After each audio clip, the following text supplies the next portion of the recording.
otherwise anchor it, that's where he's going to move. Okay. And I mean, that's perfectly fine. It's you have incredible strength. Nobody's going to we're not gonna make you do a roll for that one. As you move over to the back end, a couple of the other like workers come up and make an attempt to help. Obviously you don't need it. But you know, they're there. They want to engage and help save their friend, and as they do so, you manage to buy enough time for the folks down in the hole to get themselves out, and the guy inside of the backhoe to clamber out as well. So yeah, you managed to keep it level. At which point you can let it go. You can pull it out again. If you wanted to completely remove this thing with its load intact, that would be an overcome roll. But on its own, you've managed to save the day, at least save lives. Well, let's at least see if we can save some heavy machinery. Okay, yeah, because again, it's spare stuff right now, so we need all the stuff we can get. So go ahead and give me a roll for your give me an overcome check. So set up your pool and tell me what you're gonna roll.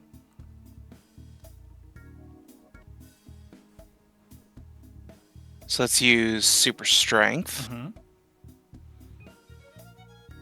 Let's see. For qualities, not sure if anything here works. If you don't think anything will work, then America's Finest might actually be the best option. All right. And we're currently green, so yeah. you are D6. Now, here's the thing, is that if you take a look at your principles, this is principle of the hero. Overcome in a situation in which innocent people are in immediate danger and use your max die. You and each of your allies gain a hero point. Whether you make the overcome action or not, everybody put yourselves down for a hero point if you want to use principle of the hero. Why not? Yeah, there's no reason not to. If you can, do it. So yeah, everybody put yourself down for a hero point, and you go ahead and give us that roll there, Legacy. First roll of the campaign. Max dice 5. All right, so that is going to be a success with a minor twist. So as you're kind of pulling this thing to get it out and make sure that it doesn't completely collapse, because again, you want to make sure that you save all of the machinery that you can. You can't be everywhere. You start to feel your grip kind of slipping a little bit. And as it does so, it needs to be righted. Basically, it needs some extra support here. So that actually imposes an overcome action on somebody else. I'm gonna let you choose. Who goes next and gets to have the happy accident of helping you clean up this mess with an overcome action of their own? Good question. I guess the question would be then, who's available? All right. Well, everybody is in the scene. Everybody is in the city within the immediate sort of area. We're going to assume that that's the case. So, yeah, go ahead and tell us. You go ahead and pick. Who's next?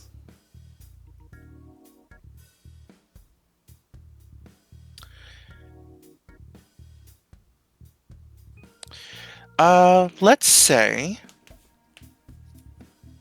Unity. All right. So Unity, first of all, what is Unity doing before she comes up on this particular little hazard scene? What is Unity up to at the opening of the book?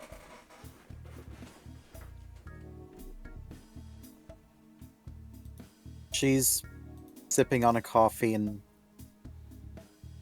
at the back of the crowd and just paying attention, looking at the latest issue of Popular Mechanics.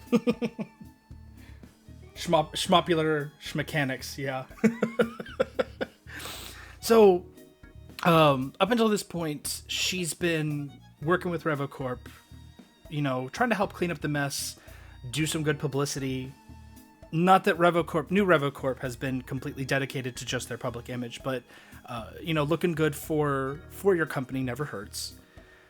So as this is going on, I'm gonna ask this too. I'll give you a minion. So actually, that way we can roll up a minion and kind of have that ready to go. So you know how to roll up a minion.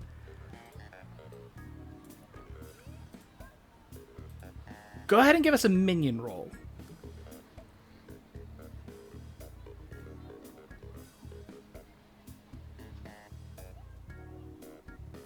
Which means that you're going to be taking robotics. You can mix it with any quality you like, but you have to use robotics for this. But yeah, go ahead and give me let's generate a minion. Okay, so I click robotics, and let's go with creativity. All right. And roll dice pool. Ooh, 7. That's a decent one. Hold on a second. All right. With a 7, that gets you. There it is.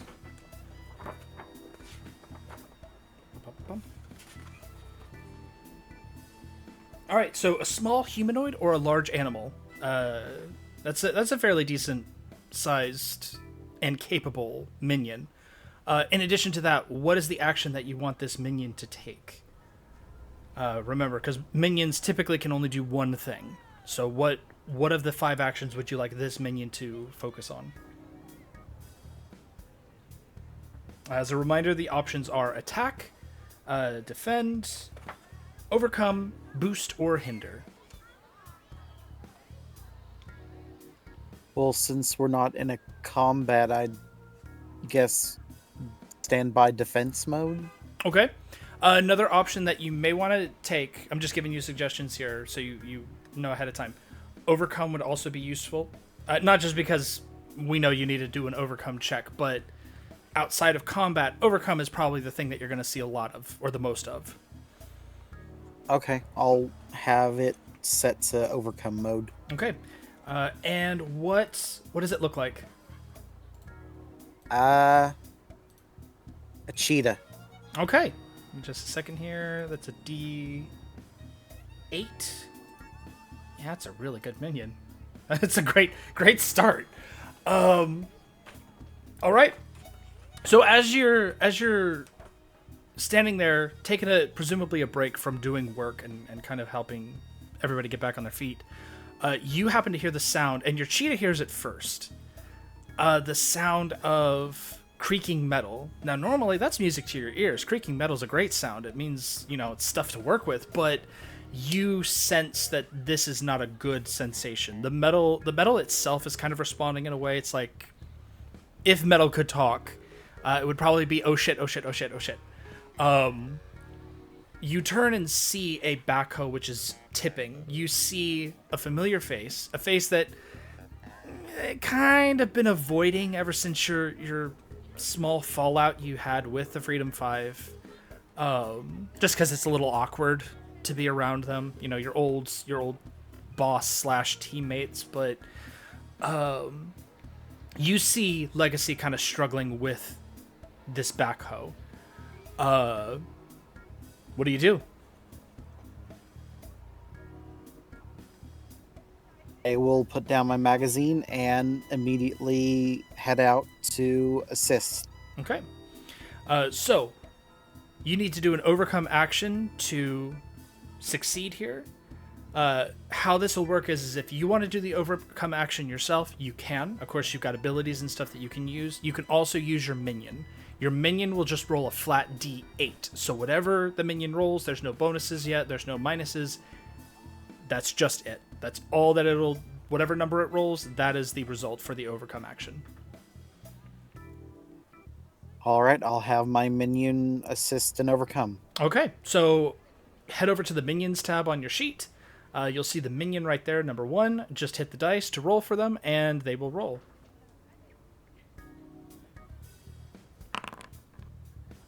Four. All right, not the best results. I thought you said a little bit ago my minion's dice was a D8. Oh, you rolled the wrong one. Hold on a second. Do you not see minion 1 there underneath the tab for minions? Minion forms, minions. There's a option to add a new one. But you don't see this one here? Interesting. You know what? Go ahead and add it then. I'll delete that. Go ahead and add minions. Right click on it to edit. And then change the options to overcome and a D8. And then go ahead and roll. Where's the edit button? Right click on minion to like the name of it, and it should make a drop down for it.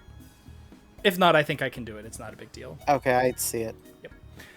So while you're doing that, other two of you, one of you is going to be up next. Definitely going to be up next, because as the cheetah comes over to assist, it finds itself kind of getting stuck under the treads here a little bit. With a mechanical screech, it yowls. I'm going to give you now the option to either fail, just because it's not too difficult to fix this, or your minion just takes some damage and succeeds. Your choice. I'll have my minion take damage to succeed. Okay. So I'm going to roll for that one. It was a complete failure, so we're going to run with a 1d10. See how this goes. 8. Okay, so now what I need you to do is you roll for me now a 1d8. You need to get an 8 or better, or else it will take damage.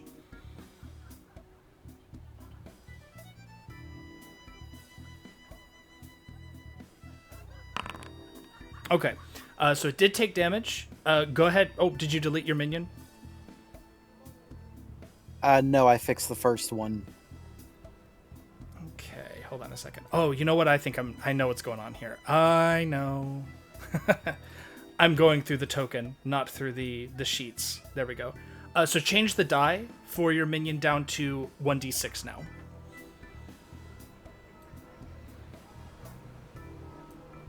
Little banged up, but Legacy, you hear the screeching kind of howl. You recognize that robotic voice anywhere, or the sounds of that kind of synthesized voice anywhere. That sounds like one of Unity's creations. And as you feel the front end of the backhoe being pushed up and righted, you look over and see that hot pink sort of blur of somebody running up towards you. There's no mistaking that color. That is definitely Unity. So Unity, as you're approaching, go ahead and tell me who's next. Who are you going to pass the camera to? Unity will pass the torch to Absolute Zero. All right, Absolute Zero. So what is Absolute Zero doing? Going around. So we're in the proximity, within a reasonable distance. Did I gather that right? Yes, yeah. Everybody is within Okay. reasonable proximity of this scene. Okay, editor, I want you to picture this. We end with that panel in the bottom corner. We flip to the next page, a little text box. Meanwhile, a few buildings over, and we see a very large industrial-looking space, cement floor. Except there's one of those lounge pool chairs, the reclining sort set up. And seated on that, with one leg up and a magazine against his knee as he flips through it with one hand, is Absolute Zero. And his other hand's kind of dangling off to the side, and as we shift panels, we get a different angle, and we see that hand is dipped probably up to the elbow in some sort of pool, which is currently bubbling, and we get a nice shot, and we realize that this is the city's reactor plant. In the wake of the OblivAeon Crisis, we've had some infrastructural problems, and they needed somebody to help keep things cool for a bit until they could get the new coolant shipment in.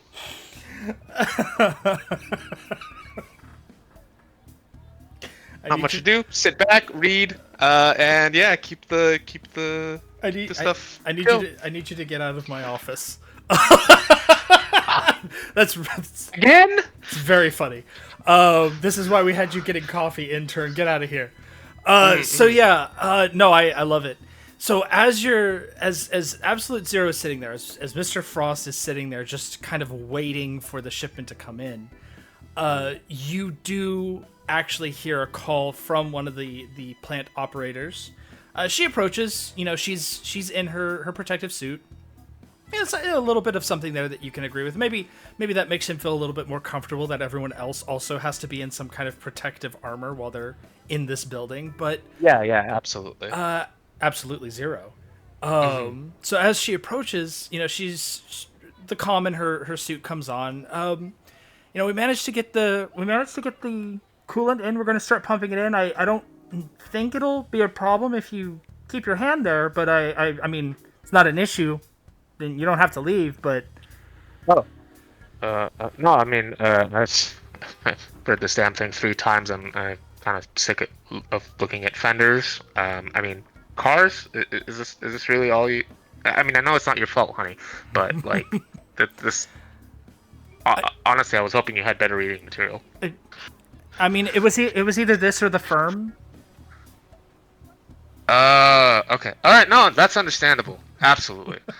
He goes ahead. He pulls his arm out of the pool and just kind of shakes it off. I mean, it is in, you know, that gauntlet that attaches to the rest of his suit, so it's not like he stuck his actual hand in there.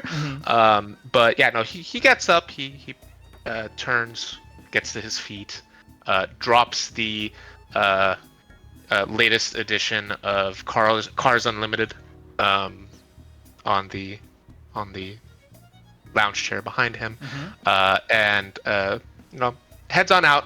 As soon as he's out of that particular chamber and past all the security measures, he dips into a bathroom real quick, finds a towel or paper towels at least, cleans up, heads out back onto the streets. Okay. Yeah, so as you make your way out onto the streets, you happen to see the incident with the backhoe being righted. Of course, Legacy, you've worked with him for years. Same thing, you know, with Unity. Unity was, because I'll ask you very specifically what Robert's thoughts were on Unity, because I know what other writers have done with her, but I'm going to ask you, how have you written his thoughts on her? You mean Ryan? Yeah. Robert was the last reboot. Ah, right. I apologize. Ryan. No, quite all right. No, it's fine. Yeah, people thought they were clever. Keep going. Yeah. So, I mean, it's a bit of a pickle, really. She was partially responsible, if you know, not for his condition, then for his quote-unquote incarceration. She was the one that built the cryogenic chamber. On the other hand, he's worked with her since. It's touch and go. He's not sure how to feel about it. Sees her there, sees her little cheetah thing, sees the backhoe being righted, kind of just reaches up and scratches at the, you know, rubs at the back of his neck where the where the tubing connects the different plates of the suit. Is it Monday again? It's a Monday again, isn't it? At that point, Legacy, you hear him call out again. It's Ryan. You've worked with this guy, like I said, for years.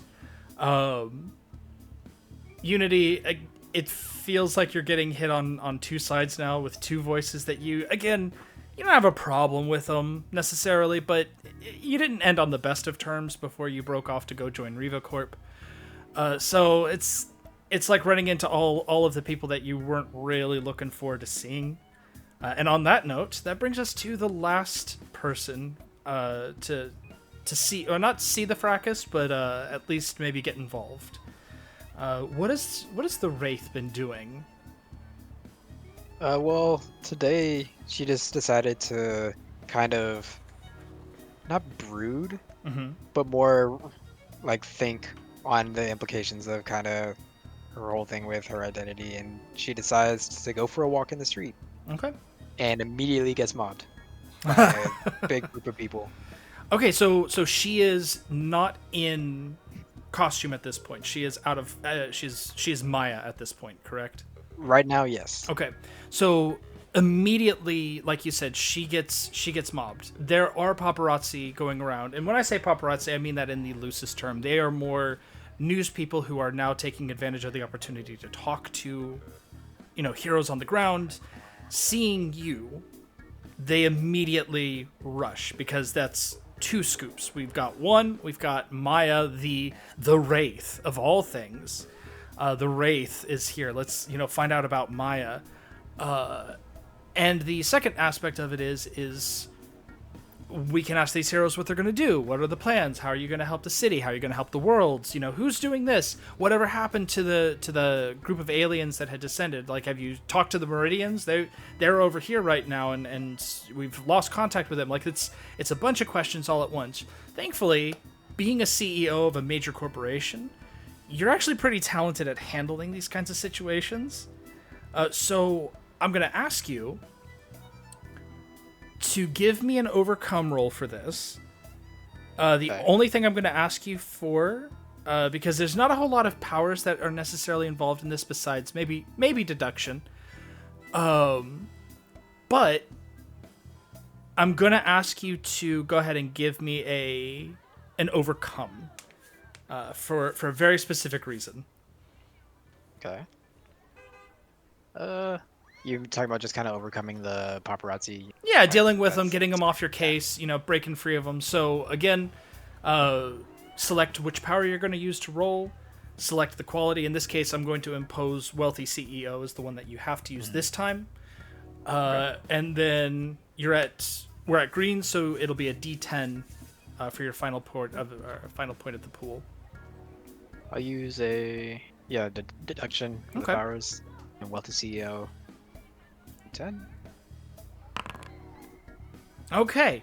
So it is kind of a struggle because you are possibly still coming to grips with the fact that these people know who you are. Like running up to you and hearing Maya as the Wraith, blah, blah, blah, blah, blah, blah. Like, that's still kind of a shock to the system a little bit. So you're not used to that. Hackles maybe go up. I'll let you decide. But as they're kind of chattering away at you, you do hear something. You hear them. They mention the Meridians have been cut off. That makes you remember a particular Meridian. Now, the Meridians are an aquatic-ish type of people. They came to Earth after their planet was destroyed. They set up shop. They've created their own kind of city-state in the middle of the ocean, away from everybody else. They've said very simply, like, we don't mind you dealing with us or trading with us or being, connecting with us. Just leave us alone. So one particular Meridian, their leader, someone who went by the name of Tempest, his call sign was Tempest, you kind of remember you haven't heard from him in a long time. Not since the end of the OblivAeon Crisis. And Tempest, he's a good friend. He came to picnics. He hung out with the Freedom Five. He was never an official member, but you realize that you haven't heard from him in a while. And when that happens, your attention is drawn towards the immense tree in the middle of town.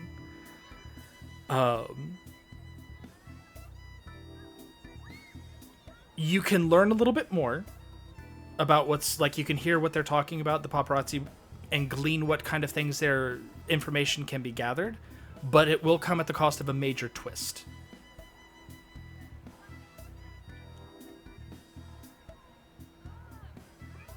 Yeah, I will find out a little more information. Okay. So, as you are trying to listen to them, you get jostled a bit. You actually find yourself kind of being caught from all sides and a little distracted. So what I'm going to actually do here is you are going to get a penalty. We're going to call this one status shock because people know who you are. This is going to be a -2. It is persistent. Point of status shock. Have we cleared that with legal? Status shock. Status. I just phonetics. Listen. I understand the concern. But it's a play on words. We're fine. So it is. This is persistent, which means that this debuff, this penalty will apply to every roll going forward until you make a successful overcome to get rid of it, or someone else gives you, does an overcome to help get rid of it. Some way or form, an overcome action is required to get rid of this. But what you do learn as you're answering questions, as you're kind of picking out things, that people are asking after the Prime Wardens. The Prime Wardens is the team that Tempest was a part of. A number of people are asking after... who have we got? We've got the Argent Adapt. He's gone missing. Not in a bad way, but he's gone radio silent. One person that did go completely missing is Haka. He's gone missing.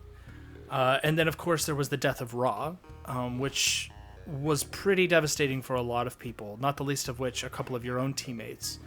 He'll be back. Give it 24 hours. Wait, wrong mythos. Sorry.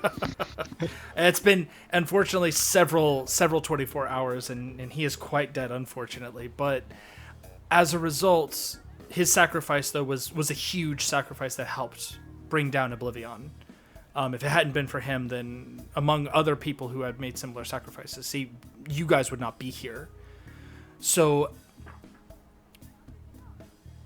judging by what you're learning, they have disbanded, or that's the rumor. The rumor is that they disbanded after a couple of their members had died. They have broken up. Raw's possible. They actually ask you about this. What is the nature of the relationship between Raw and Fnatic?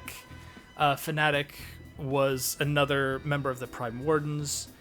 She was, her as kind of a divine avenger type. When you first met her, you were like, oh, kind of an angel figure. Very angry angel figure. Very angry. Very intense.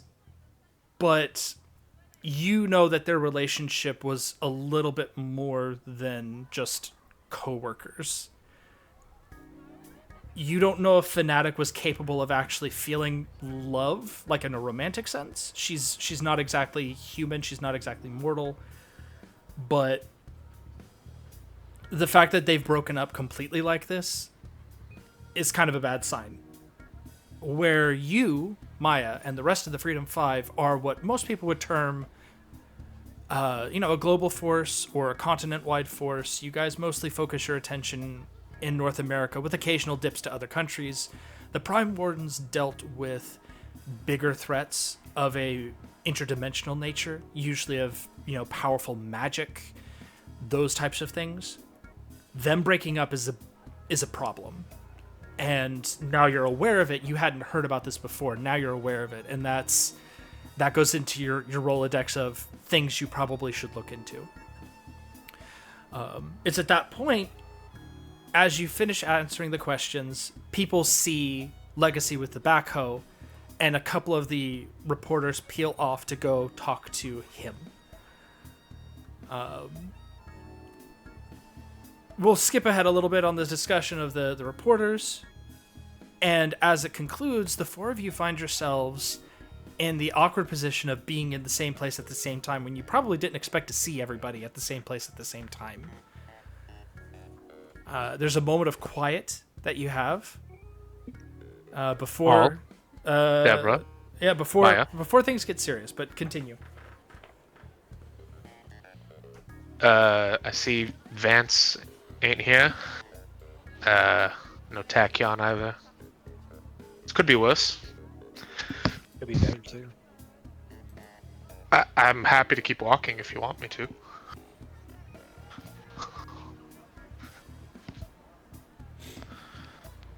I do think we're owed an explanation. What in the world were you doing with this backhoe? One would think the backhoe, currently no longer tipping into a gigantic hole. It is not. It has Bit of been an completely obvious. righted at this point. I just. I don't know. I thought you could handle it, and I come out here and I find the cheetah's half crushed under the damn thing.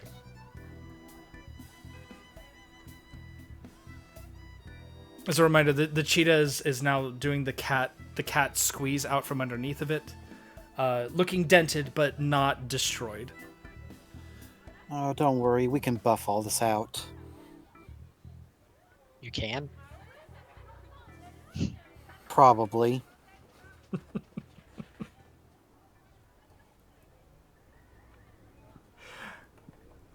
At that moment, you hear a strange sound. It is mechanical in nature, but it's not your kind of mechanics, Unity, and it's definitely not anything that anybody else has heard in quite some time. With a scream of multi-jointed legs, the sewer grate next to you all explodes upwards, and dozens of small mechanical spiders begin pulling themselves out from the sewers. This includes not just there near you, but also over down the street, around the alleyways. These things are coming out from underground en masse.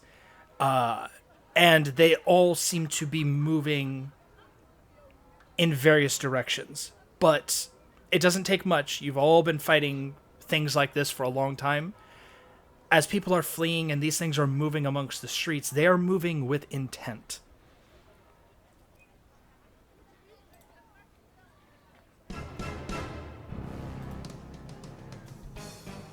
Any idea of what that intent might be? You can try that with an overcome action if you'd like. Sure, why not? All right. Go ahead and tell me what you're putting, how you're doing this, and then we'll go from there. All right. Well, I feel like since innocents are definitely in danger, principle of the hero applies. Okay. We have awareness, and since I'm looking for direction and intent, I'm assuming leadership. Okay. Yeah. I'll allow the leadership. I don't think principle of the hero works just now because they're not innately like going for civilians. People are running because, you know, these are robotic spiders coming out, but none of them seem to be attacking civilians just yet.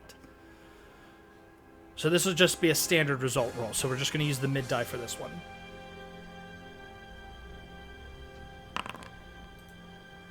Okay, 4. That is a succeed with a minor twist. Unless you'd like to fail. Let's take the twist. Okay. As you watch these things and start kind of deliberating intent, you get a little distracted, and as a result, when these spider bots do turn violent, they make an immediate attack against you first. But what you are able to glean, as these things were crawling and clambering away, the ones that weren't going for you and the rest of your team are heading towards Akash'Flora. And the diamond-tipped mandibles on the fronts of these things don't bode well for a tree.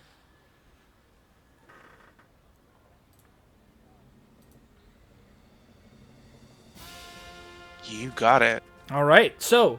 And I think as part of his being distracted, I think he would immediately turn to the rest of the group and say, I think we need to prevent a little deforestation today.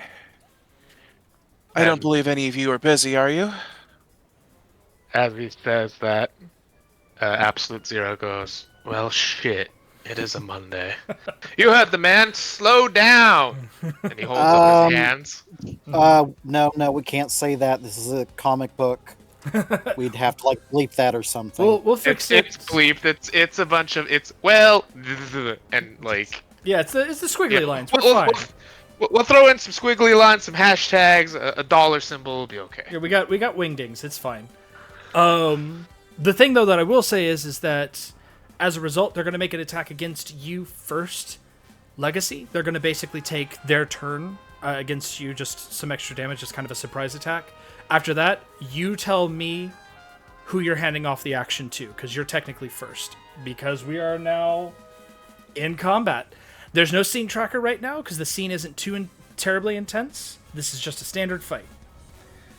So, they're going to make an attack against you, Legacy. Give me just a moment here. There it is. 6. All right. That is 2 points. You take 2 points, Legacy, of damage.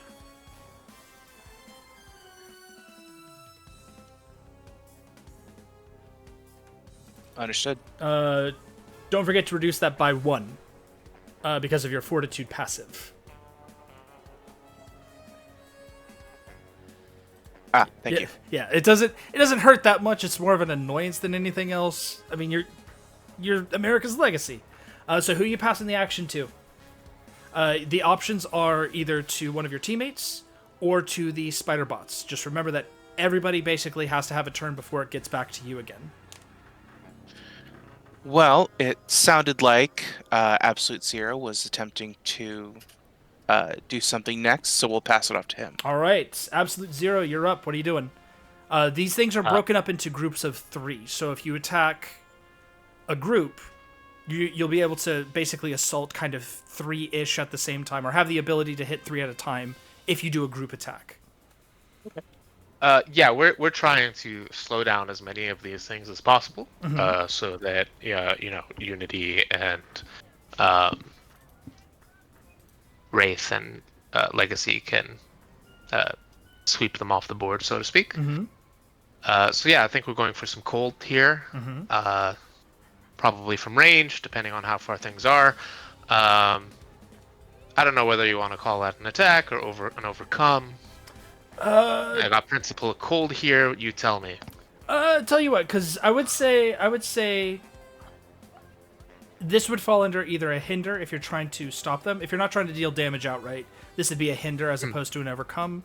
So okay, yes. Let's go for the damage then. Okay. We'll try and call the numbers. Okay, sounds good.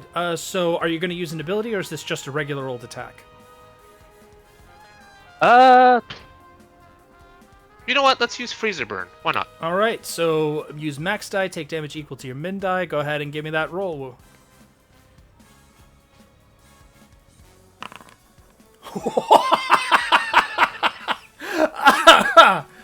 Oh, nice 12. 12. You take 1 point of damage. That is the absolute best roll you could have gotten. 12 points of damage. You just shatter one of these bots outright. They just explode in a burst of frosted over metalwork. Give me just a second. I imagine there's a lot of screeching. Oh, we can get some sound effects on that page. That's not a problem. What exactly does this attack look like? Describe it for me.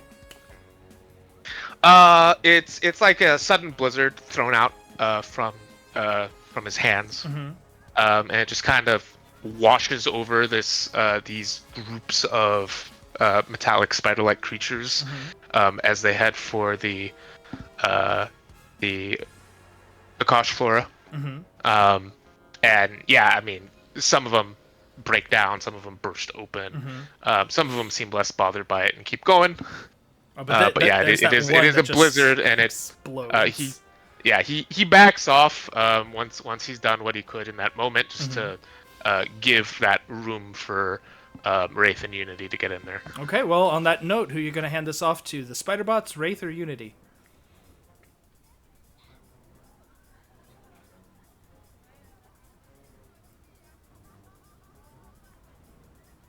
You guys can collaborate amongst each other on this decision too, by the way. Like, if you have a plan, you guys can talk amongst each other.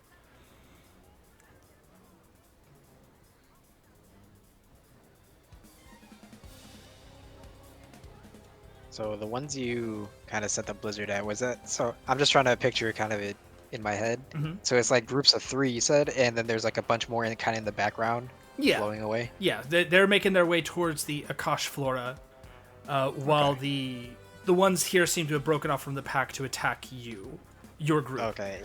And how big do you say they were? These things are not terribly large. They're, I would say maybe about, depending on how tall you are, about waist high. Okay. You know what? I happen to know that Wraith does have a grappling hook. Why don't we pass it to her, just so that she can kind of pursue the ones that are making Exactly what I was thinking. their way off. Perfect. Yep. Perfect. All right. Yeah. Go ahead and what are you doing, Wraith? So Wraith is gonna kind of back up a little bit so she can get a bit of a running start. Pull the grappling hook out of. She's still wearing her suit, like not her hero costume, by the way. She's just like in a suit, but out of like the back of her pants, she's gonna pull out a grappling hook, and with a running jump, she's gonna try and hook onto the rooftop in front of her and kind of go towards the Akash'Flora. Okay. So give me a second here. Fun thing. If you'd like to, you can use the grappling hook to remove one physical bonus or penalty, hinder a target using your min die, or maneuver to a new location in your environment. So we know what you're doing with that one. It sounds like you're going to maneuver to a new location, correct? Yes. Okay. So give me the ranged combat roll. Total attack using ranged combat. So you get to attack one of these spiders as well. Perfect. Yeah, give me that roll. Okay. Not too bad. A 6. So that is 6 points of damage to one of these guys. Give me just a second here to see if it still sticks around.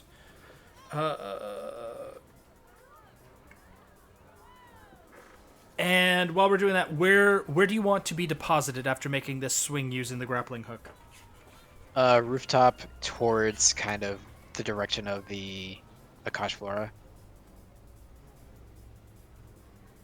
That makes sense. Yeah, no, that makes perfect sense. All right, so we're going to roll to see if this thing manages to survive. Give me just a second here. Okay, it is still sticking around, but it is 1 dice lower. Good job.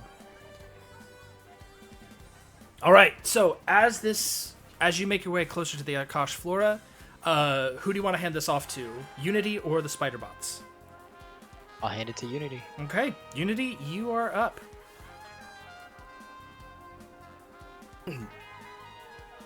Unity will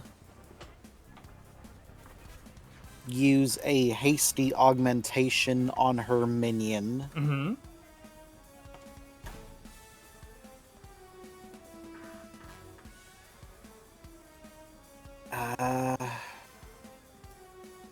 And send it off to head off the spider bots to kind of corral them back towards the main group. Okay, cool. And so you're using hasty augmentation. Give me just a second here.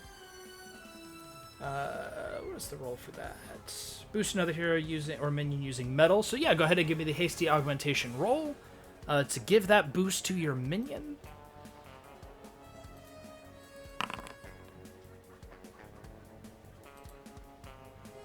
All right, that's a 3, so that would be, I believe, a +1. Just want to double check real quick. Yeah, that's a +1. So your minion now has a +1 to overcome rolls that it makes. Give me a second here.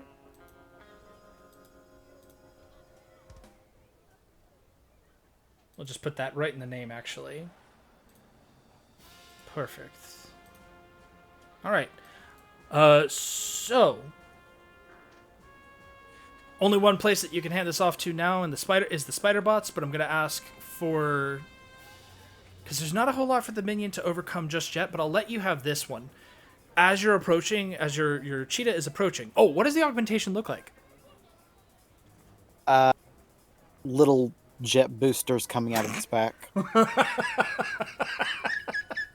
So as the rocket cheetah takes off and is boosting across the ground, it sees that there are these spider bots are actually taking and setting up a perimeter around the Akash'Flora, and are sort of. It looks like they're entrenching themselves, while others are creating like a webbing, like they're building walls out of webbing to kind of entrench themselves on top of buildings. In addition to that, some of them are actually attacking now civilians and wrapping them up in webs and depositing them in the tree or against the tree. It's all happening very fast. These people are running, the web comes out, it shoots them, it wraps them up, it's kind of like sticks them to the tree, slams them against the tree. All of it is happening in rapid succession. So with that does in fact make it the Harvest Spider's turn. And they are going to make their attacks. These things seem to be working in tandem.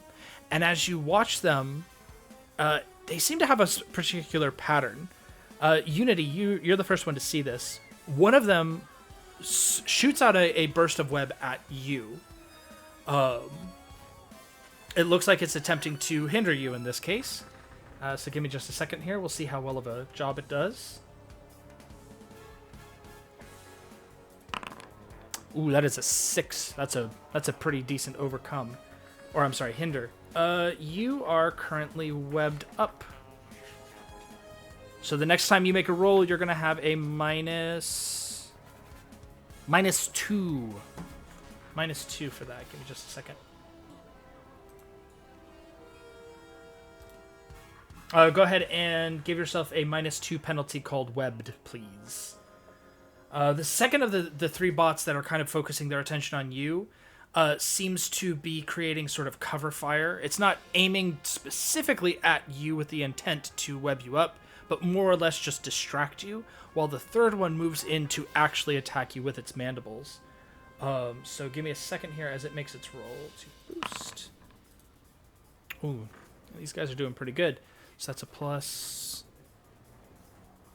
1, no, plus 2 for the boost, and it attacks you, dealing 7 points of damage. Now, this is a great time to tell you, you can take a defend action as a reaction, but it will cause a minor twist. I'll take the defend action. Okay, take that defend action. Go ahead and roll for me your defense roll.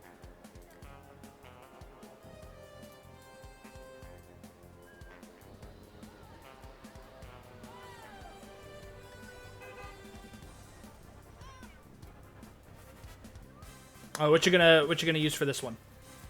Oh, I was looking for like a specific button that said defense. Oh no! It's the same thing. You create your pool and you roll, and whatever the mid result will be, it will reduce the damage that you take.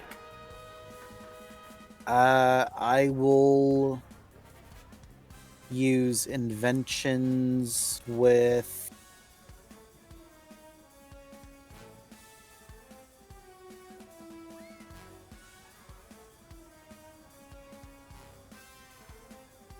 Science? Okay. Give me a little bit of description on what this looks like.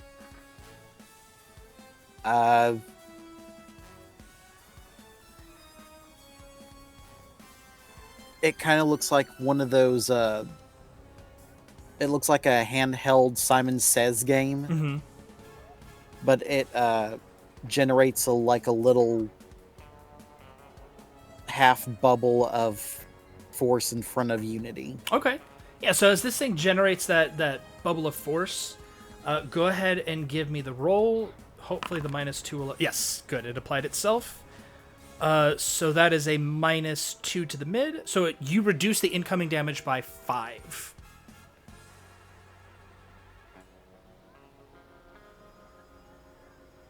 Or I'm sorry, 2... Yeah, by 5. It was 7, so you only take 2 points of damage. However, the minor twist is this. Your next roll, whatever you do, you cannot use either inventions or science. Your choice. Just the next roll. Okay.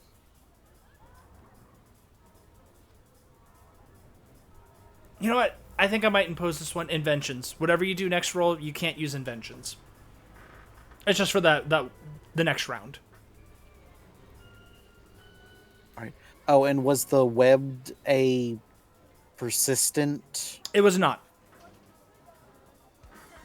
Was not. Nope. So it should be gone now. Okay. All right. That brings us now to the ones attacking you. Legacy. Same thing. These things create webs first to kind of ping you down a little bit, make it easier for them to attack you. The other one creates that kind of cover fire, and then the last one goes in for the attack. So, Legacy. That is a 5. Give yourself a -2 hinder.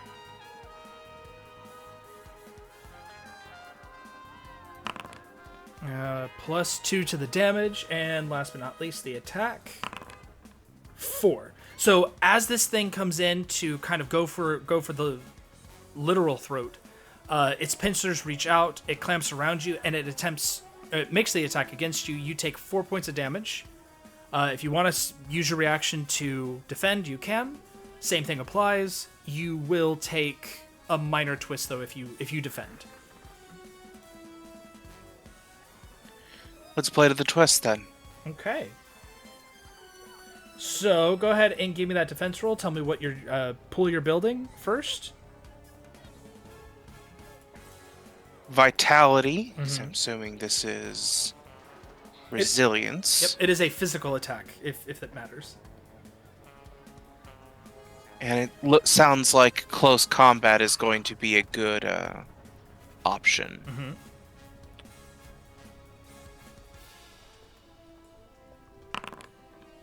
Okay, so reduce it by 2, then reduce it by another point because you're in the green zone, which means you take 1 point of damage.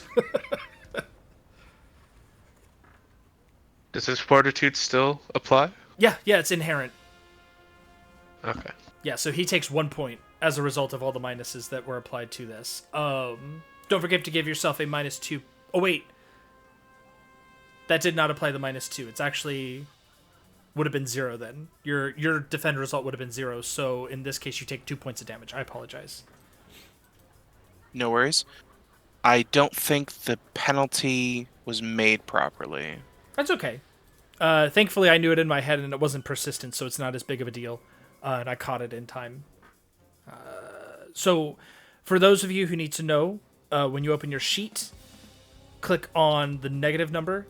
It'll generate it on its own. You can name it if you want to, but you should just have to click on the number and it'll add it.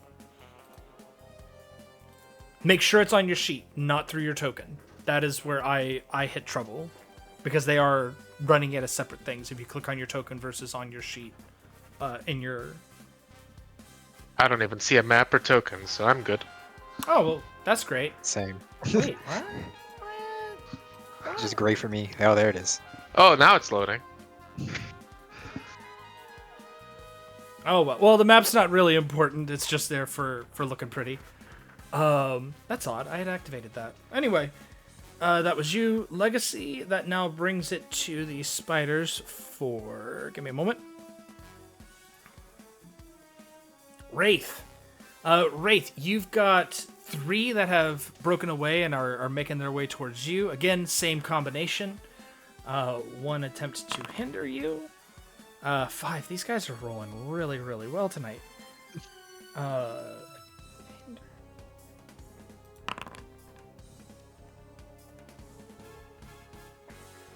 Okay, and to boost, also a really good one, but thankfully the one that's attacking is the one that you damaged. And that one is only going to be able to roll with a d4, so its damage won't be as high. Give me a moment here, and 5. It's +2, so... Wraith, give yourself a -2 penalty, or penalty. And take 4, that's 3, 4, 5. Take 5 damage unless you want to defend with a minor twist. I can defend. Okay. Go ahead and give me your defense pool while you're doing that. Legacy, your minor twist, even though unfortunately it didn't do a whole lot for you. Your minor twist, as you go to defend yourself, the spider bots that you're kind of defending against seem to redirect their attention towards what appears to be a child and their parents, who kind of came out of the street, not realizing that there was danger. They see it, they shout, they scream, and the spider bots kind of redirect their attention towards it. To save them, you either need to destroy one of the spider bots in your pack or do an overcome action. Otherwise, when the spider bot's turn comes around again, there will be trouble. Gotcha. Okay. So, Wraith, you give me that roll. Give me that defense roll. And you said it was 5 damage, or this is like me defending from the 5? This is you defending against the 5, trying to lower it. Okay. I'm going for using agility and fitness to kind of try and dodge. Mm-hmm. And go ahead and roll. Ooh, nice. All right, so that would have been 5. That actually reduces it right down to... because that would have been plus or minus 2, so that's 4. So you only take 1 point of damage. Okay. As you make your dodge here, and I'm going to assume it's more of a kind of like the judo dodging, redirecting Yes. inertia at this point, as opposed to an outright attack. But yeah, great job. That leads us to the last one. This is a group of 2, absolute 0. You destroyed one of them. The 2 that are left, the first one opens with covering fire. It does not attempt to hinder you. It just attempts to give its buddy a bonus, which it succeeds at doing with a +2 to its roll, as the one attacking you deals 3 points. If you want to eat it, you can, or you can also defend. If we defend, are we eligible for abilities, or is that only on our turns? Only if it's a reaction. Okay, then, and it takes a minor twist to do this, is that right? Yep. Yeah, why not? Okay. Make it interesting. Yeah, we'll use, call it cold and cool under pressure.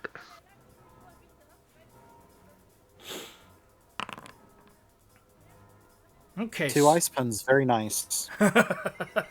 So that's 3, and that would have been, 3 points of damage. So you actually negate the damage that they would have dealt to you. What does that look like to start with? Just a lot of him kind of backing away and stepping out of the way. The air around him gets noticeably frigid. There's like this mist effect, to the point where you're seeing these little like shining, gleaming pinpricks of light as the air crystallizes, and it's just frigid enough that it slows them down enough that he's just able to slip aside. Okay. As you're doing that, and as the temperature drops rapidly, this has a negative effect, though, on some of the equipment around you. As a result, one of the tires on the backhoe actually explodes. Like the pressure changes, it pops, and it erupts in that burst of air that happens with big tires. If you cut them, they don't deflate, they explode. As a result, you do end up taking 1 point of damage, as opposed to the full amount. You just take 1 point of damage, and you're kind of knocked on your ass as a result. That doesn't affect you in any way, but you're knocked on your butt. There goes my pride. Listen, you've been in worse situations, maybe. So that is... I hate to be that guy. Yeah. But when the air in tires gets cold, they tend to deflate, not explode. It's very true. You know what, though? This is a comic book. So I say they explode. Noted. This time. We'll save that for next time when the science will work in your favor. As a result, that is the end of the spider's turn, and they are going to go ahead and pass it off to... well, we'll give it to Legacy. All right. Well, seems like Legacy's next move is a little bit decided for him because we've got some civilians who are in immediate danger, and it is an overcome or an attack action to rescue them. An attack action to stop one of the bots from getting to them, or an overcome. They both have the same result. They just have different things. One of them will attack and destroy a bot. The other one is an overcome, which will give you a hero point. Well, we have the principle of the hero, so that is absolutely what he's going to do. And I think for this one, to make sure he can get into position properly, we're going to go flight with America's Finest. Okay, cool. Yeah, go ahead and give me that roll for an overcome. Let's see how well you do. Use your max die. 6! All right, that is a success, but with a minor twist. Kind of escalates a little bit. Now, unfortunately, getting over there, getting yourself between them and the robots, you end up getting in front just in time to take a hit. I'm going to actually say that you take your mid damage to make this a success, so you take 1 point of damage. Which I believe reduces to 0 because of Fortitude. Well, no, your mid die is 2. So you... Oh, mid die is 2. Right. Mid die. So you take your mid die. You take 1 point of damage. That's it. You just take that 1 point. It's not so bad. This is what you do. Everybody give yourself a hero point.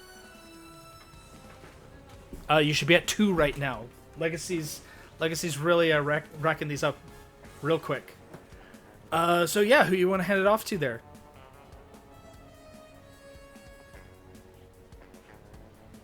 Well,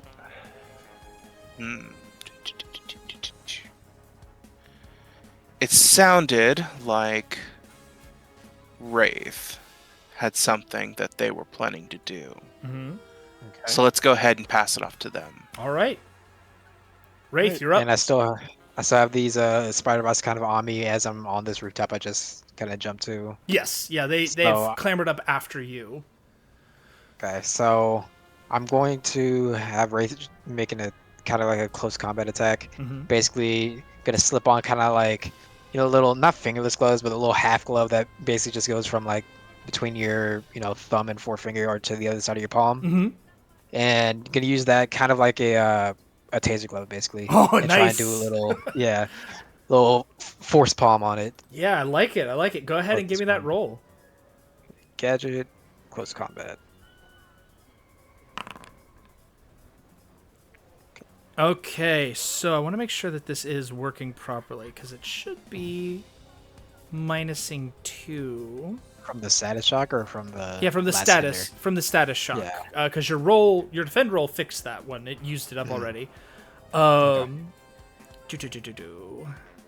don't think it automatically applies persistence, which is fine. So it's a 5 in this case. Deals... that was just a standard attack, correct? Yeah. Okay. As a reminder, if you, in the future, just because there's not a whole lot of places to strike from the shadows for this one, but at the same time, strike from the shadows, don't forget you can defend and attack in the same turn. Just reminding you of your abilities. Okay. So that's what I was wondering. So I would have to basically kind of be already kind of stealthing in the first place for that to kind of work, I mean, I would say like you're on a rooftop. There's places to like duck and cover behind, but yeah. So going forward, like as long as there's a reasonable concept of some place for you to stealth to, you're fine. Okay. But in this case, it's a straight attack. It deals 5 points of damage. We're gonna see if this bot manages to keep itself in one piece. Give me a second here. It does not, and it is destroyed. Congratulations. Hey. All right. But there are still 2 more on you. Which now brings us to who you're going to hand it off to. I think I'll hand it off to... Making sure I have who went last. Legacy has gone, so you can hand it off to either the Spider Bots, Unity, or Absolute Zero. Okay, I'm going to go with Unity. All right, Unity, you're up. Okay, Unity will spawn another golem. Mm-hmm. All right, go ahead and set up that roll.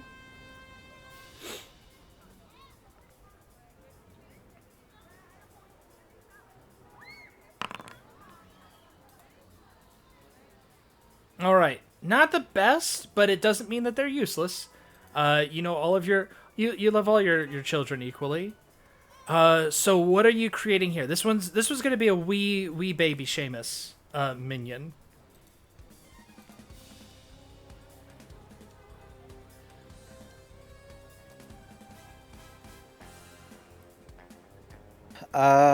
This one.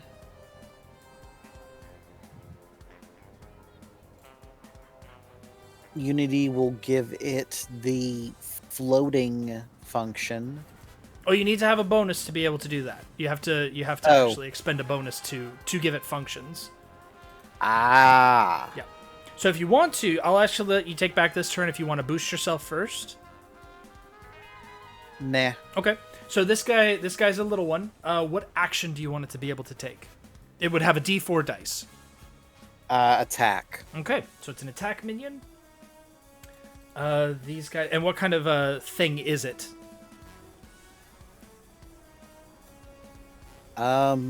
It is.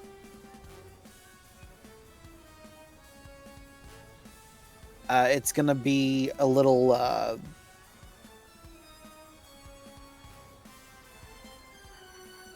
Trying to think of what it is called.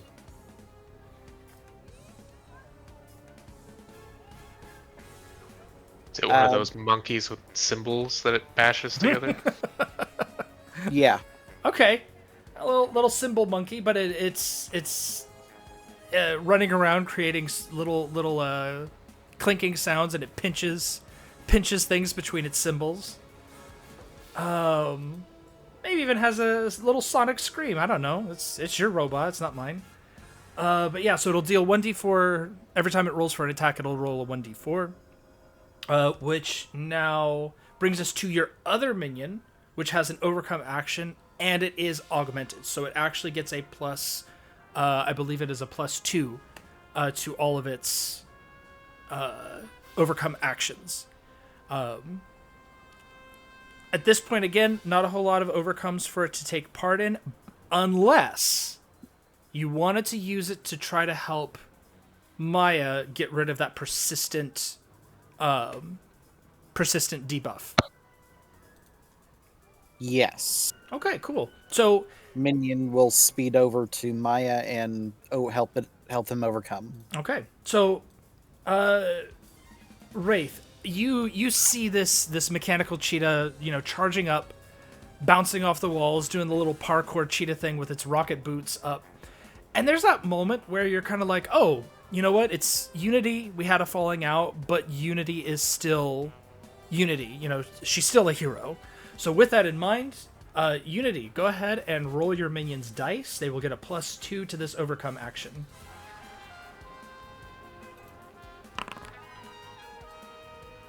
Ooh, 8. That is a complete success. Congratulations. With that little reinforcement that Unity is here to help, you can remove the status shock from your penalties. You are no longer penalty. You no longer have that persistent penalty. Great job. That was a really good roll, James. Excellent job. All right, so that turns over. What are you going to do, Unity? Who are you going to pass this off to? The spider bots or Absolute Zero? I'll pass to Absolute Zero. Okay. Absolute Zero, you are up. All right, we're still working on trimming the numbers, as I understand it. Yes, yeah. There are now 1, 2, 3, 4, 5, 6, 7, 8, 9, 10. There are 10 bots left. You've got 2 on you. Wraith's got 2 on her. Everybody else has 3 on them. Okay. And I assume we'll have plenty of time to help out the civilians who are getting webbed up as soon as we can get clear of these things. Yeah. So...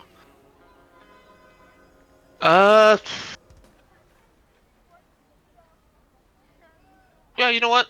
Let's go for another freezer burn. Why not? All right, go ahead and give me that roll. Gonna go for a brisk walk here.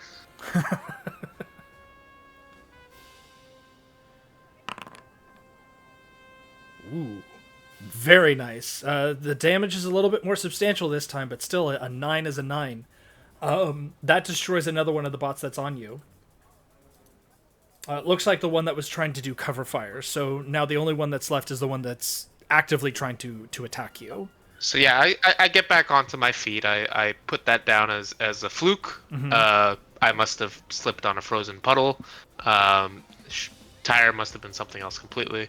And yeah, I go back to hurling cold at these two spiders, and one of them gets a full blast. And when the air clears, it's very statuesque. Yeah. No, nice.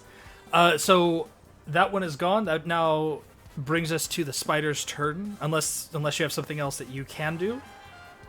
Or would like to say. No, I'm good. Perfect. All right, that makes it now the spider's turn. We're going to start with the ones attacking Unity. Unity, it is a three-pronged attack, just like last time. The first one is going to make a hinder roll against you. That is a -2, as more of these. And the thing is, I'm going to give this one to you because this is kind of your specialty. The filaments aren't entirely sticky. They're more like metal. It's not sharp. It's not like razor wire. But it's enough to be. It's strong enough to hold you in place and keep you from actively moving, or at least breaking free easily. They can be cut, but it's still pretty sturdy stuff. The second one is going to boost with a 3, so that's only a +1, I believe. Yeah, it's only a +1 to the damage roll.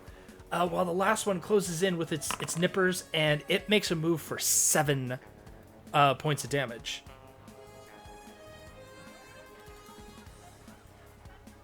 Okay. You're just going to eat that, or would you like to try to defend?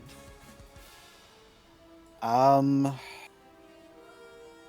attempt to defend. All right. This will be a -2 on this roll, but go ahead and roll up that defense. Remember, you cannot use inventions this time.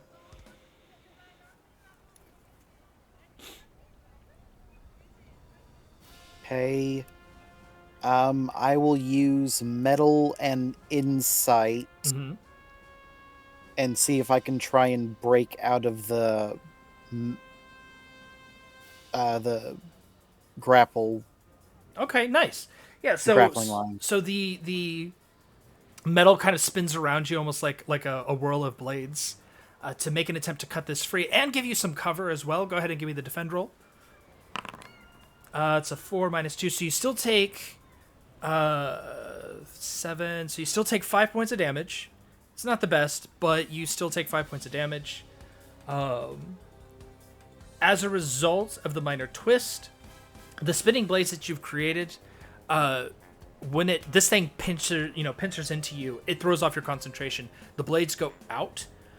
Choose one person within range to take 1 point of irreducible damage. It can either be legacy or it can be absolute 0. One of them, though, has to take 1 point of irreducible damage. Hit me with it. I've got more HP. Legacy then. Okay, Legacy, you turn at the last minute. You kind of see one of these blades coming towards you. It doesn't hit you straight on, but it does cut along your side. The energy that Unity channels into her metal, giving it a bit more oomph than standard metal attacks. Unity, I'm going to assume, kind of has an apologetic look on her face. And you can see she's busy. Like, this was an accident. This was clearly an accident, but it's, she's being assaulted, and she's got, like, three bots on her, and she's not you. Who can take these attacks with ease. The second set, though, moves in to distract you from that momentary assault from your teammate. With the same combination, we've got one that is moving to hinder you, which is a... Ooh, that's a good one. For you, not for them. Because that is a 1, I believe, on a booster hinder. That is... Yep. So that's a +1 to the hinder on you. Or, I'm sorry, -1 to the hinder on you. It only gives its buddy a +1 to the attack, and for its attack, it deals 5 damage.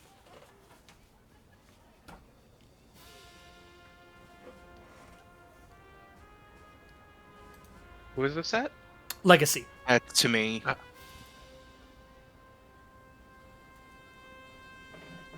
Let's tank it with a twist. Okay. I'll defend. Yep, go ahead and give me that defense roll.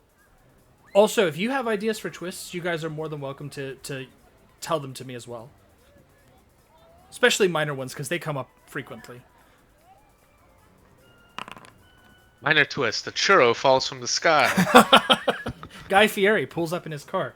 Wrong campaign. Oh, 7. Excellent. So, yeah, you completely overcome the incoming damage here, but there is that minor twist. Do you have any ideas for one yourself? If you pop over to Principle of Hero or Mentor on the front page, it actually gives a couple of ideas for minor twists. I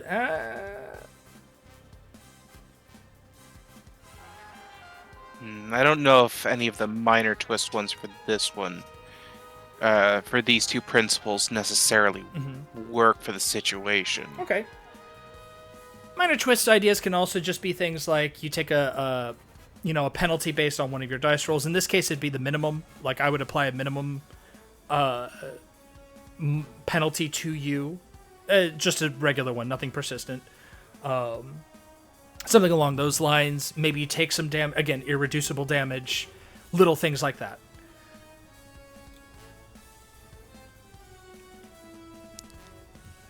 Potentially, let's say, with Legacy being occupied by this thing, because I'm assuming it doesn't deal any damage to me with that 7 roll. Yeah, no, you reduced everything, so it just grabs onto you and it's useless. It can't hurt you.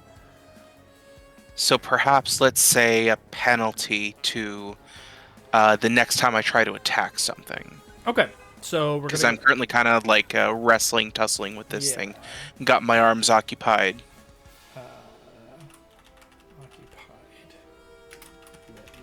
I'm gonna give that a -1. Boop. There you go. All right. That's that group. And that takes us now to the ones attacking you, Wraith. There are only 2 left, thankfully. And the first one, as you bring that shock glove down, absolutely devastate one of its buddies.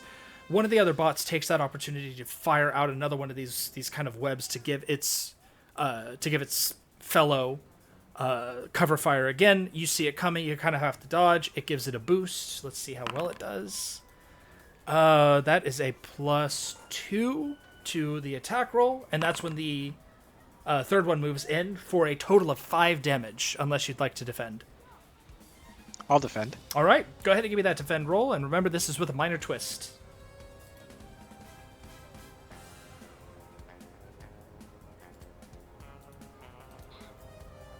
We go with agility and fitness again. Try and do a little bit of a, like I said, judo dodge. Okay. Ooh. Yeah, it just completely clears any kind of damage from this thing. Any ideas for a minor twist? If not, I can go ahead and provide one. I think provide one this time. Okay. So in this case, I'm actually going to say that while you're able to dodge, you can kind of get yourself away. I'm actually going to cut you off at the pass here on your ability and say that you can't use, or you can use your stealth, like if you want to use your strike from the shadows, but the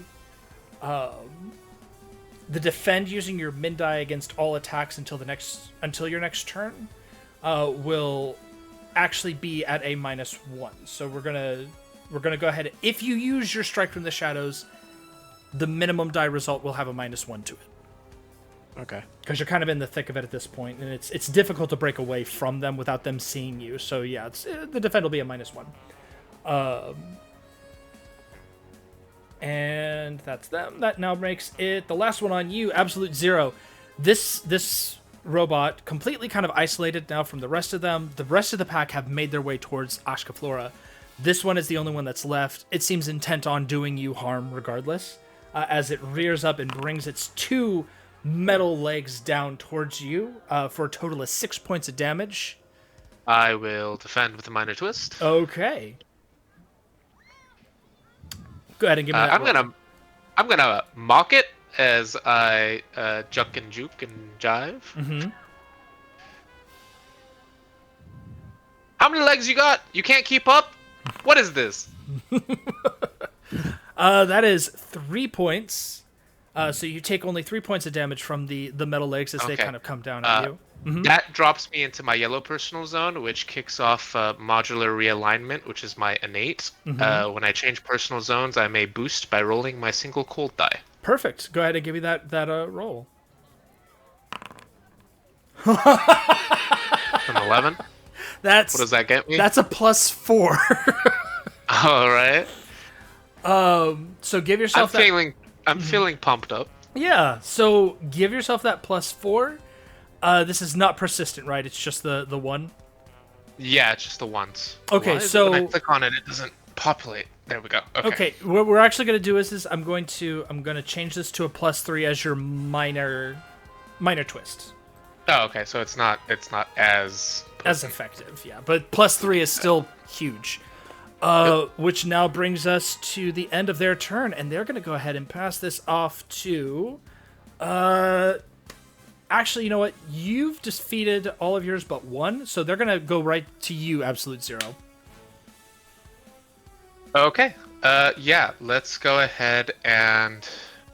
what qualifies as nearby me? Is it just everything? Within reason. So I would say at this point, the Wraith is not nearby you. Okay. Unity and Legacies groups, how many spiders do they have each? 3 apiece. Ooh! Okay, so between theirs, that's 6, plus my 1 is 7, is that correct? Yes. Okay, yeah, we're dropping this whole section of town into sub-zero atmosphere. Mm-hmm. Hinder any number of nearby targets using cold. Use your max die. Ooh, nice. All right, give me that roll. All right. That is a 10 for hinder. Do you want to use... Actually, a 10, I think, would be the max anyway for the hinder. Let me just double check. Mm-hmm. If it is the max, I'd like to hold on to my bonus and not spend it yet. It is not the max. The max would be a 12. 12 plus is the max. Oh, okay. Then yeah, let's use Pumped Up right now. Okay, so that is a -4 to every spider. Other than the ones on Wraith. Other than the ones on Wraith. Yep, it's not persistent. It's a one-time hinder, but yeah. That's huge. All of a sudden, street level, and Wraith probably gets a good look at this, glancing over the edge of her building. Everything down there is now fogged in mist. It is freezing cold. Terribly sorry, Devra. Legacy, Paul, you can take it. Yeah, it's this is why folks don't get along with Ryan. Working with him is very, very frigid. He's always giving people the cold shoulder. Cold shoulder, work atmosphere, not great. Yeah. Yep. So -4 to every spider bot except for the ones that are on Wraith. Who do you want to hand it off to? That leaves, because shoot, you handed it off to the spider bots, didn't you? The spider bots I handed it off to spider bots, and I think they handed it back. Yeah, they gave it back to you. So yeah, everybody is available except for the spider bots. Let's pass it over to Unity. I know she pulled out a small chimp. Let's go for a big chimp. Okay. So Unity, it is your turn. You've got 2 minions, one that can overcome, one that can attack, and then you have your own action as well. I'll have... first, I'm going to use my attack, now that my HP is in the yellow, Brainstorm. Ooh, nice. All right. Attack using electricity, hit one target using your min die, one target with your mid, and boost using your max. Very nice.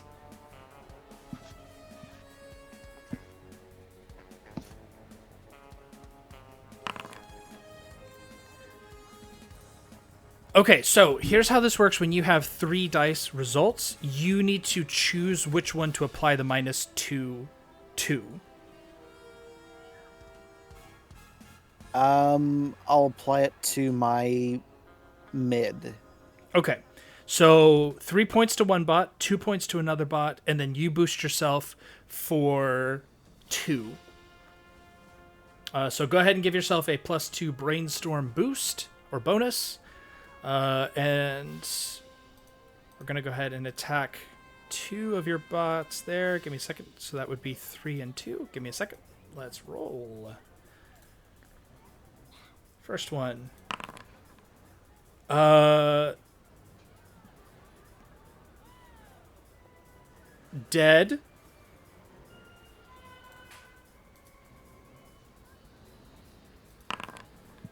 And dead.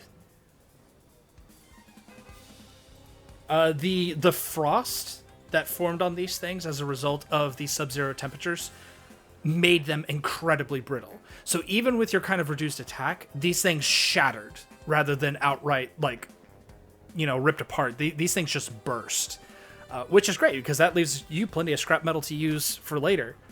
But yeah, 2 of them just gone. And I will have my new monkey minion attack the last one. Okay. 1, it's going to roll. It has to beat a 1, but it gets a -4 on it. Yeah. It does not succeed. And it is still around, but it is at a D4. It is on its last spidery legs. Who do you want to hand it off to? Excellent work. Thank you. I will hand off to Legacy. All right, Legacy, you're up. You got 3 bots on you. You've managed to successfully save the family. They've taken off. What you gonna do? Well, first thing I do is see the explosion of cold from our dear buddy. Mm-hmm. And I kind of smirk a little bit and say, well, looks like Christmas came early. And the next thing I'm going to do, I'm assuming I'm still tussling with this thing. Yeah, you still got the 1 on you. It's still that -1, but the... Right. If you but start playing Mariah Carey, I will stop your heart. But I think what I'm going to do next is kind of, while I'm still fighting with this thing, I'm going to say, I'm sure none of us wanted to see each other today, but sometimes things like this are out of our control, and we are heroes. And there's people here who need our help. I know we can do this, and I would like to boost everyone around me. Okay, that applies to all hero attack actions and overcome actions until the start of your next turn. Give me that leadership boost roll. Let's see how big of a boost this is. So in terms of powers, I don't know if anything applies. I would actually suggest maybe flight, because that way you can actually get up there and everybody can hear you and everybody can see you. Gotcha. Flight for that. Leadership for qualities. Status die is still in the green, so we're going to leave that as is.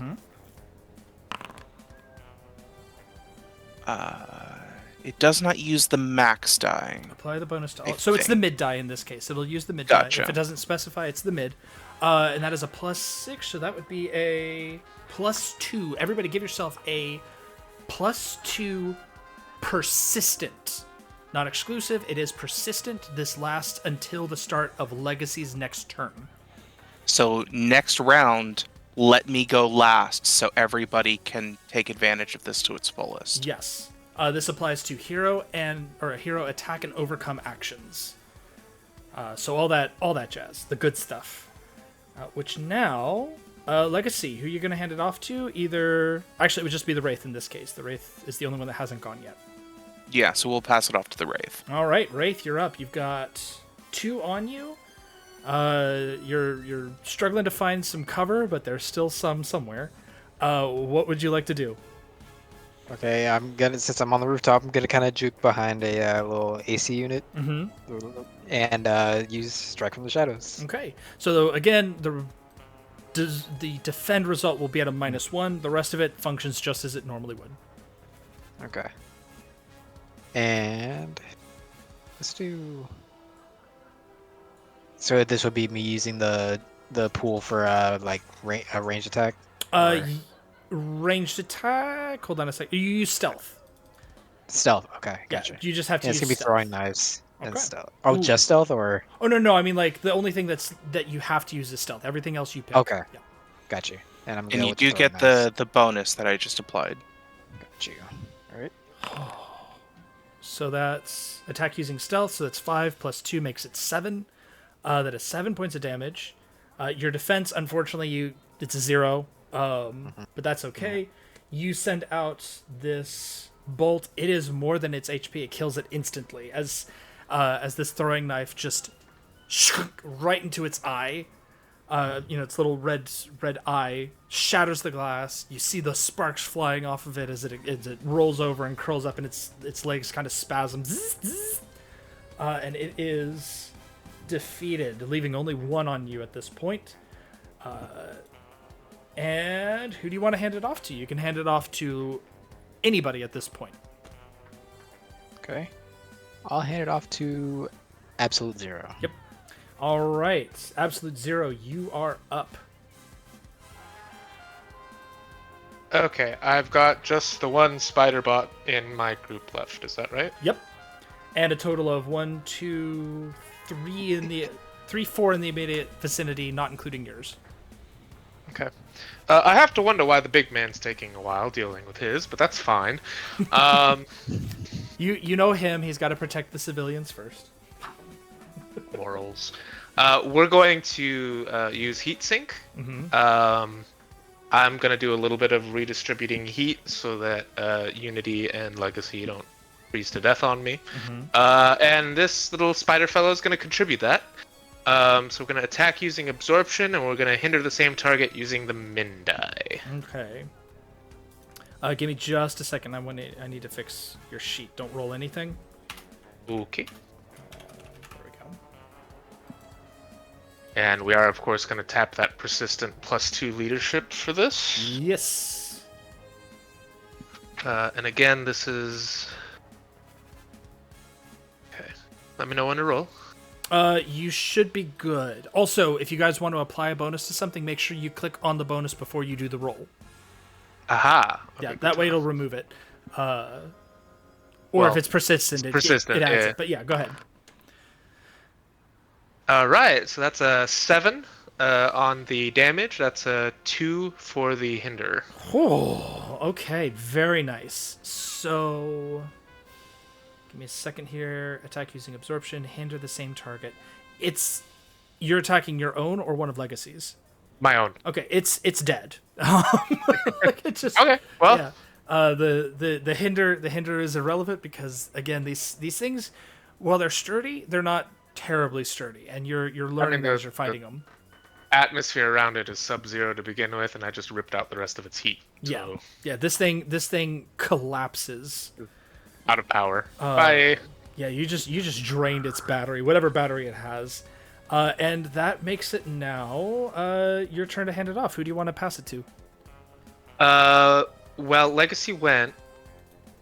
Wraith went. It's so It was top of the round. Wraith. Oh, it was. Wraith went. So Okay. now everybody's available except for the Wraith. We're waiting. We're waiting on Legacy because we want this persistent to keep going. So we're gonna pass it to Unity. Okay, Unity, you're up.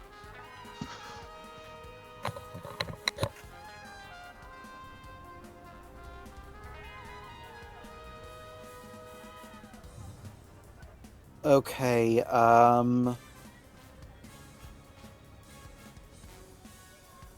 Unity will give augmentation to Legacy.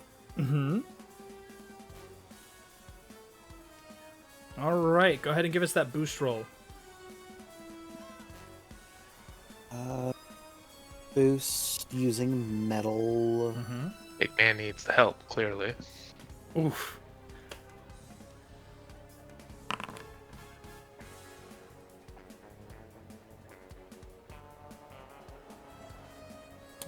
Give me a second here.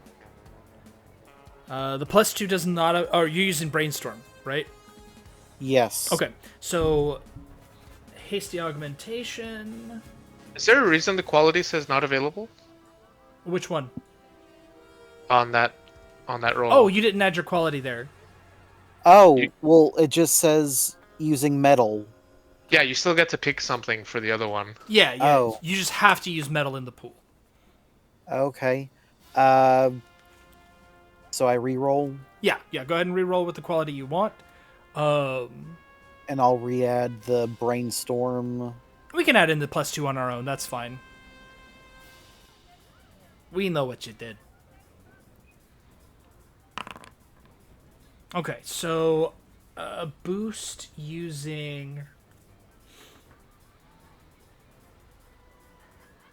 That'd be what, 6? 6. Either use your max die or use your mid die to make that bonus persistent. So that's what you need to decide, is if you make it a max, you use the max die, and it's a one-time thing, or if you use your mid die, it's a persistent bonus to legacy. I'll give him the persistent. Okay, so that makes it a +2 to legacy. Legacy, you are augmented by Unity, giving you a persistent +2. Is that +2 before or after the brainstorms +2 is added? That's after the +2. Okay. Yep. You have a persistent bonus legacy at a +2. Thank you much. All right, and that now wraps us around to... And my monkey minion was going to attack the last spider in my group. All right, go ahead and have the monkey clap its clappers at the... Question about that before the dice is rolled. Uh-huh. Does the galvanize bonus apply to this? I don't know if it still technically counts as a hero because it's a minion. It is a minion, so no, it only applies to heroes. Understood. Yeah.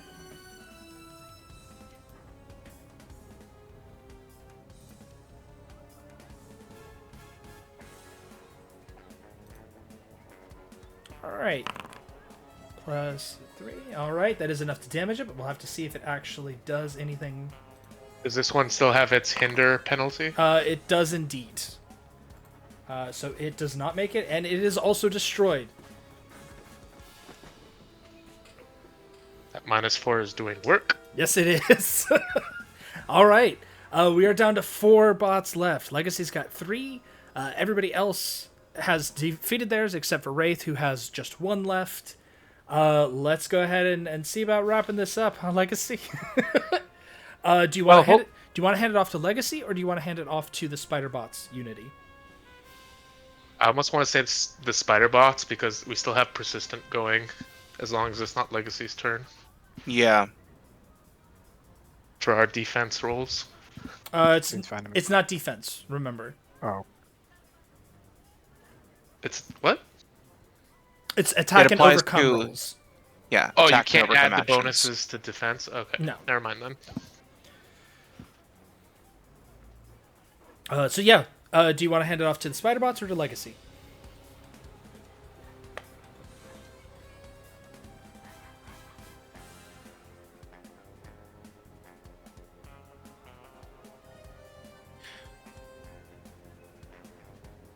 Unity. Yes. Spider Bots or Legacy? You're up. Oh. Spider bots. Okay. So we'll start with Wraith, because that one's the easiest. Just makes a flat attack at you, Wraith. With all of its support taken out, it is left by itself. It does fire off one of its legs, kind of extends a little bit to stab at you. It'll deal 3 damage unless you defend.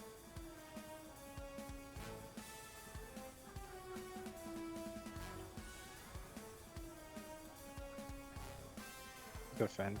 Okay, go ahead and give me that defend roll. Yeah. Let's do. I feel like I just want to keep using agility and fitness. I mean, there's no reason to not. It's, if it Yeah. works, it works. So go ahead and give me that defend roll, and then we'll suss out a minor twist in a moment. Yeah, it can't touch you. Without its support here, it's useless for it to even try. It's almost kind of sad in a way. I'm gonna go ahead and say though that the minor twist comes from you maybe overexert yourself a little bit, maybe even get a little cocky. You're not even in your suit. You don't even have your gear, and you're doing just fine. But then you kind of misstep a little bit and take 1 point. You just take your minimum dice point of damage, so just 1 point. Legacy. First one is boosting its buddy with that cover fire. The second one goes into hinder, which these guys haven't done theirs yet, so they don't have the minuses to theirs, or they haven't used their minuses, so they are applying the minuses to these. That is a 1 boost, a 1 minus to you, Legacy. And the attack Womp womp. would be a 2 minus, like it fails. Like it's the Legacy, you got a -2 on you to defend. You don't need to defend though. They're metal. They're struggling to move. They really are. Between that, the frosted over ground, like they're having trouble. So you have a -2 on you, but that's about all you've got. You've got a -2 penalty, which now makes it your turn, Legacy. Your persistent bonus is ended. So everybody delete those off your sheet. And it is your turn, Legacy. All right. The -2 is in addition to the -1 I've currently still have, right? Right, because you haven't expended it yet. Okay. Well, since I'm the only one who hasn't yet been able to hit something, I feel like hitting something. Mm-hmm. So we're going to hit something Okay. with strength and close combat. Make sure you apply both occupied hands and the -2 that you just received, so click both of those, because they are technically both active. Go ahead and give me that roll for the attack. I am also augmented by Unity, so that helps. Wow, my rolls are low today. Okay, so +2 would make it 6, -3 makes it 3 points of damage. It does deal damage to it. It has to make a roll. It has to roll above a 3 to survive. Or to not take damage. So give me a moment. And it rolls a 3. So it actually manages to stick around and tough it through the attack. Not your best moment, but at least you got rid of all those bonuses. Or, I'm sorry, the penalties. You are clear of them. That brings us now to the end of your turn. Who do you want to pass it off to? It is the top of the round, so you can pass it to anybody you like.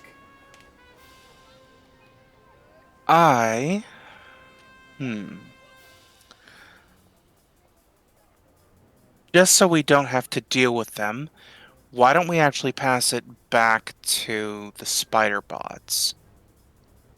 Okay. No, that's perfectly fine. So you pass it back to the spider bots. Give me a second here. And the 3 on you just keep trying to pound through your defenses. Again, your Legacy. They're not doing a whole lot, but these guys are persistent. And you know, if it keeps going, there may be trouble. So they no longer have the -2 from absolute 0. It's still a 1 for the boost. That hinder, though, the one that you attacked, seems to come back double the force. And you are at another -2 as it manages to get several of these kind of web-like strands around you, holding you in place. So it's a -2 to you, +1 to the group's attack, which makes it a total of 5. 5 points of damage, unless you would like to defend. Sure. All right, go ahead and give me that defense roll. Remember to apply Spider Bug to the roll as well.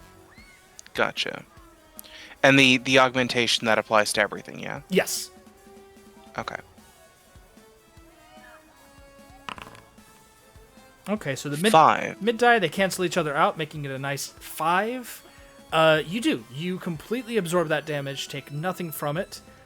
The minor twist, however, is that the augmentation takes a hit. It is now at a +1 as opposed to a +2.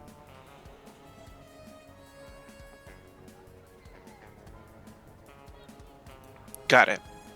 All right, and Wraith, the last one that's on you, makes that leap. Like it goes up into the air, springs, comes down, almost like it's trying to like pin you to the ground under its weight.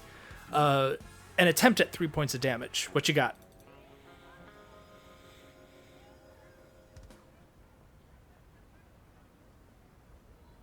Sorry, muted.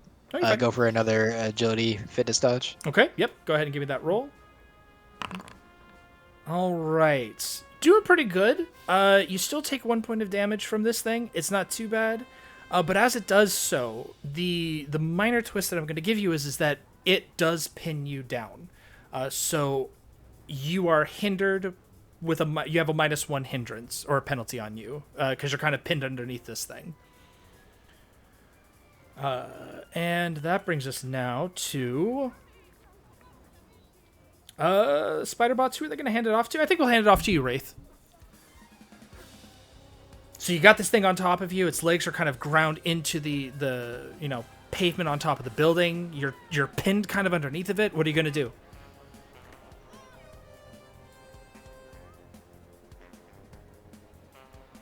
Let's see. Guess I use a gadget and use the shock glove again, since it's very close range. Yeah. So go ahead and give me that roll. Just reach up and tap this poor Spiderbot. With a -1 to that roll, so that's 7. That's still way more than its health. As this thing just sparks, flies off into pieces, and you pull yourself free from underneath of it just as it collapses to the ground. Great job. And who are you gonna hand it off to? Who went? Wait, there we go. Yep. The only person that you can't hand it off to are the Spiderbots. They've already gone. Let's go I've with done absolute as well. zero. Oh, I'm sorry, Legacy. So yeah, Unity or Absolute Zero. Yeah. Absolute zero. I'm going with. Okay, Absolute Zero. You're up. There are 3 bots still on Legacy. All of them are hale and hearty.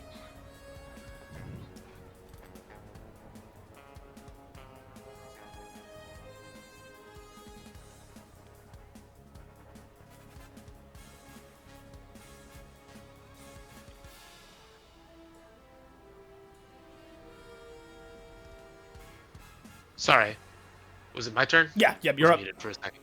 Okay. Yeah, Legacy, big man looks to need some help still. Let's go for another heat sink. We're gonna see if we can rip some temperature. Borrow some heat from one of these little guys. All right. Straight up roll that. This is attack using absorption, hinder using Mendai. Ooh. It's a 7 and then a 4 to hinder. Okay, well, it doesn't really matter because, again, you destroy it before the hinder actually kicks in. Mm-hmm. Just as you rip the cold out of it, again, it just shuts down. Anything else that you would like to say or do before you pass it off? I turn to Unity. Mm-hmm. I point at her little symbol monkey. That's cute. That's real cute. And I'll pass it off to whoever's left. Okay, which is Unity. Mm-hmm. Unity, you just may have gotten a compliment. It's hard to tell with Ryan.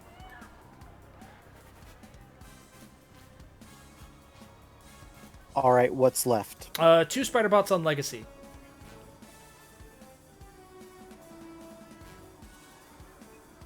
Okay, I will move up towards them and use Brainstorm again. Perfect. Go ahead and give me the roll for that. Electricity, 1 hit min die, another hit mid die. And boost using your max die. Big numbers. Big enough. You have no bonuses right now, yeah? Did Legacy's bonus end? Yeah. Then no, I don't have any other bonuses. Okay, so first one makes it save because it's still around. It took damage though, so it's been downgraded by 1. Let's see who else. The second one, how did that one do? It also takes damage.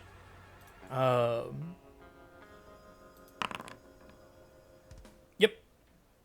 And last but not least, you boast yourself with a bonus of 8. So that is a, let me double check. I'm pretty sure that's a 3. Just got to remember to associate numbers with stuff. Yep, that's a +3 for your brainstorm this time.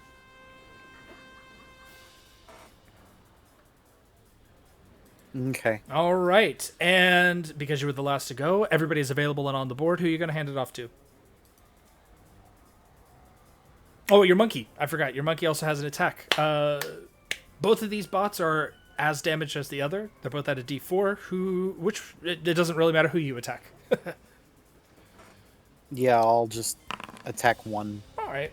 Well, all it has to do is roll under a 3, and it will be gone. It rolled the save as a 3. It is still there, I'm afraid. But the monkey's clinging. Who you handed it off to?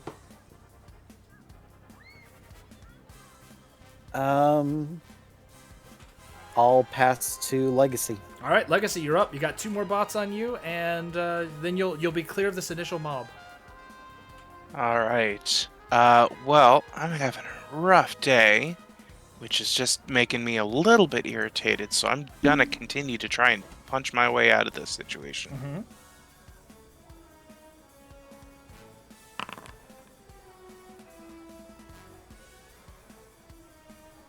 Ooh. All right. It's gone. It cannot beat a 5, so it is just smashed. That's pretty edifying, you know. Finally shattering one of these guys. Anything else? Feeling a little bit better. I don't think there's much else that I can do at the moment. Yeah. All right, who you want to hand it off to? Everybody but Unity is available. Let's see. I believe Wraith is still on a building. Yes. Yeah, Wraith. Probably has eyes on the situation the most. So they're probably in a good position to at least see what's going on, if not know what to do next. So let's pass it off to them. All right, Wraith, you're up. As you've beat that last bot, you like Legacy surmised, you do have a great bird's eye view of what's going on above you right now, or what's going on below you right now. All right, after I get up from the little tumble I had, dust myself off a bit, and as I'm looking over the edge of the rooftop, I have 1 foot on the little lip. I'm gonna pull out a throwing knife and carefully aim and use strike from the shadows. It's not focused on me at all. Perfect. Yep. Go ahead and give me that roll using your stealth plus whatever else. Oh yeah, that is a complete success. It, again, just like the first one that you threw it from, goes straight through the chassis, right to the ground beneath it. It splits it. There's that moment of electrical response, and with that. That is the last of the immediate spider bots in the area. Congratulations, everybody.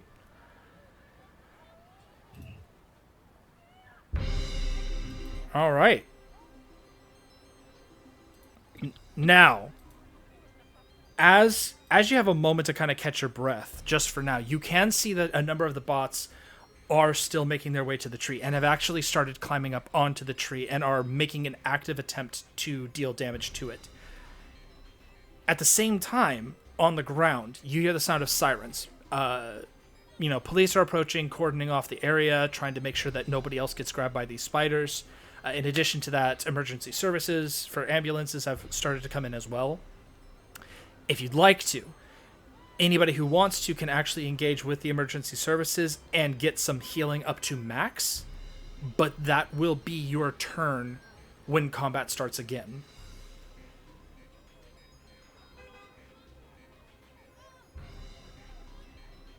We're trying to save the tree. Am I getting that right? Yes, the tree is pivotal. If it dies, it will cause not just problems in the city, but for the world as a whole. Is that a overcome roll to deal with the spiders that are still on it, or is that another combat? It's it's a whole scene, so it'll have a scene tracker on this Okay. one. I'm giving you a moment to kind of take a break, catch your breath, recuperate as a team, maybe lay out a plan. Yep. And we're actually going to go ahead and take a short break here as well, 5-minute break, and we will return shortly.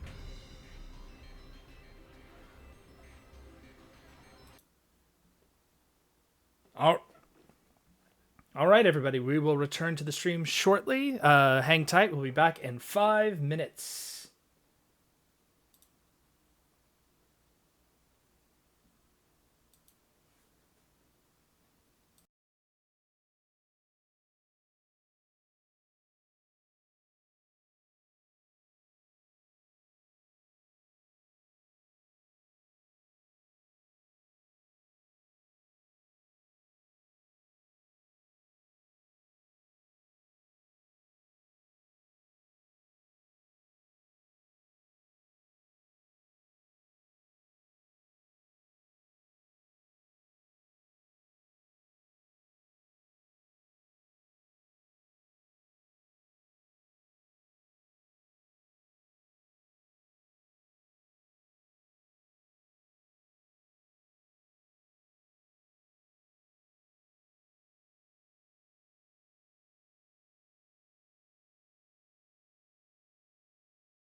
And we are back. All right. Let's go ahead and jump right back into the action. So, give me a moment here. I'm going to ask, is anybody going to take advantage of the medical services? Oh yeah, Ryan's walking over there. Okay. There's a few punctures in his suit. He doesn't like that. Okay. Gonna go ahead and remind you also, remember, anytime you take cold damage, you do heal, as long as you're in the yellow. Yep, I'm aware. Okay. I don't think metallic spiders are necessarily going to deal cold damage. Well, I mean, that even from yourself. Even from yourself. Oh! Oh, are you telling me that I could use freezer burn and heal off that? Yeah. Yeah, that's his whole shtick. Oh, well then. I mean, you can't now because we're not in combat, but... Well, right. We'll hold off then. Yeah. That's fine. I wasn't aware that applied to his own stuff. Mm-hmm. Anytime you take cold damage, you heal. Yep, as long as you're in yellow. So that brings us to... You're going to head over and get healed. So that takes you up to 29. You are maxed out. Okay. Wraith, are you going to take advantage of any kind of healing? I don't think you took a whole lot of damage. I'm still at 2. Yeah, you're doing pretty good. And Legacy's fine. Now, is there a chance that I could change in between at some point? Yes. At that point, Maya, puts on the costume and gets the appropriate gear. Now that you've got your utility belt on, you've got your suit, you're feeling a lot more comfortable, and you have a lot more access to a lot of different gadgets. Besides just the shock glove and the grappling hook, you've got your stun gauntlets or your stun bolts and all these other sort of little neat things that you have. Unfortunately, Absolute Zero. Yeah. What was Absolute Zero walks out. Absolute Zero walks out of his emergency services van, takes one look at the Wraith, and he just goes, "Now, why would you put that back on by choice?" Well, I mean, have you tried fighting in heels? Come on, now. He pointedly lifts up one foot and wiggles it. Does it look like I could put on heels if I wanted to? I mean, we got super glue around here. I think we can make it work. You, as you're having this conversation, you hear one of the emergency services workers helpfully chimes in. You could use ice to give yourself heals. Wraith just Pretty points sure at that's him. copyright infringement. What's Legacy doing? Probably straightening himself out. Taking a second to give himself a little bit of a mental pep talk. Just kind of working himself up because didn't have the greatest showing the last 10 minutes. So, but with emergency services coming, he knows that people in the area, they're going to be taken care of, so he can focus a little bit more on punching things. And his immediate concern is probably taking stock of the area. Okay, so since you're not using the medical services, you and the Wraith both have this opportunity to basically take an action.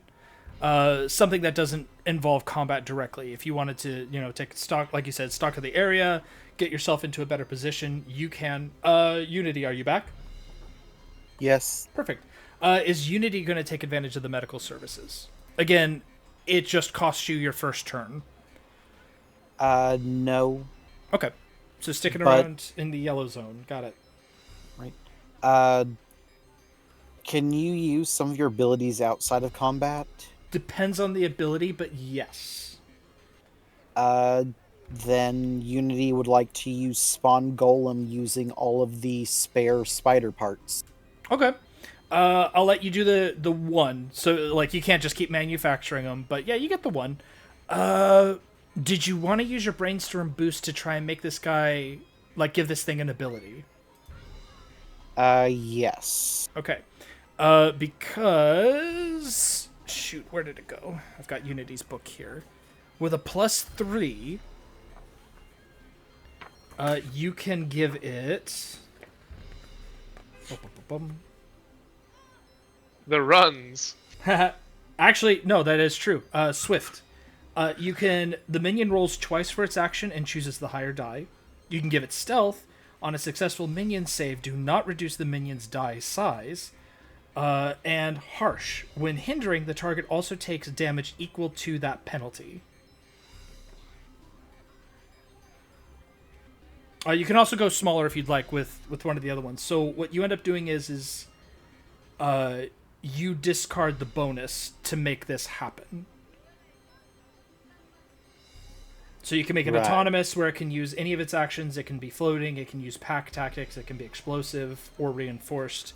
But the only thing that you can't make it have is turret or champion. You can give it any other options you want. Or you can apply that bonus to just make it bigger when you generate the minion.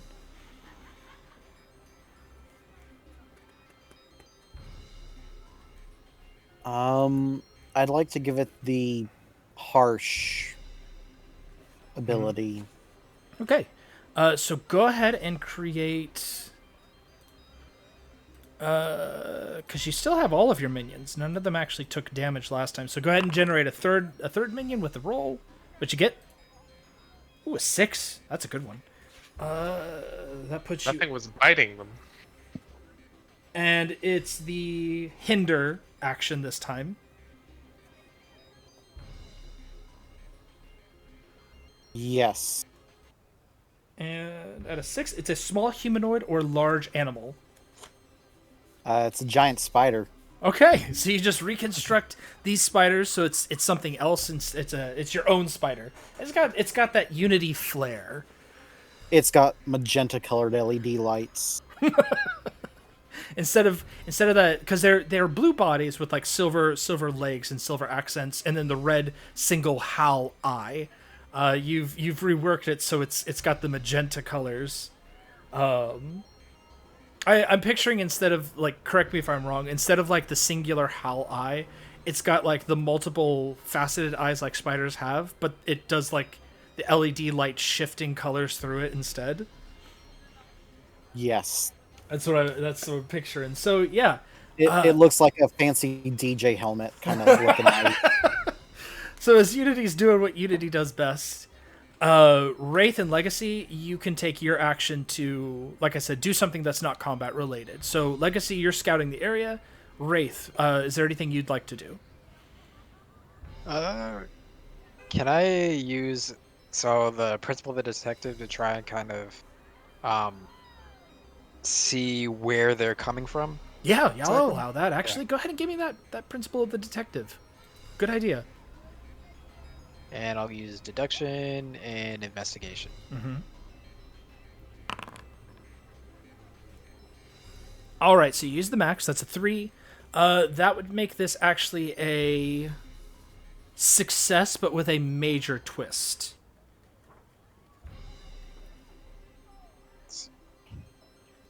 Yeah, I'll take another major twist. That seems fun. Real quick, mhm. What was my minion's dice size? It was a 6. You rolled a 6, so that should be... because you didn't boost the die size, correct?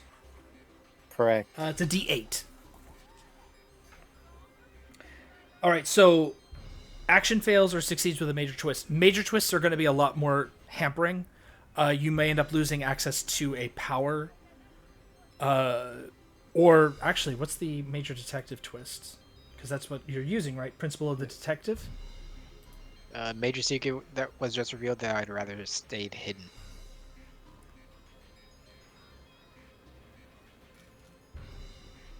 I've got it. I've got something, unless you've got something that fits that, or a better, like another idea for the major twist. I've got something in mind. I want to see what you have in mind. Okay. As you're scanning the area, you're taking in details. What you do see is a massive ship. First, it looks like a ship.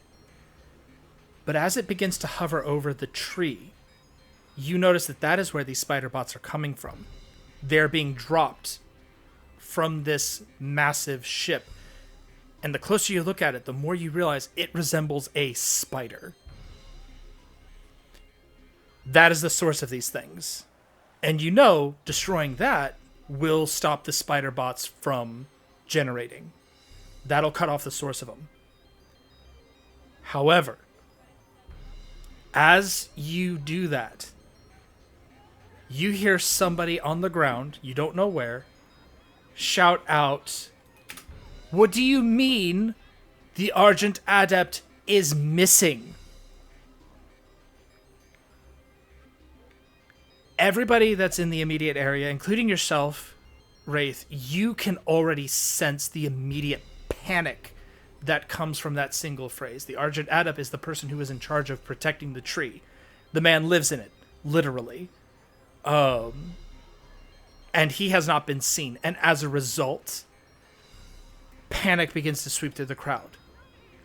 I'm going to actually impose on everybody a persistent debuff. It's a -1, but it is a persistent penalty as the crowd begins to panic.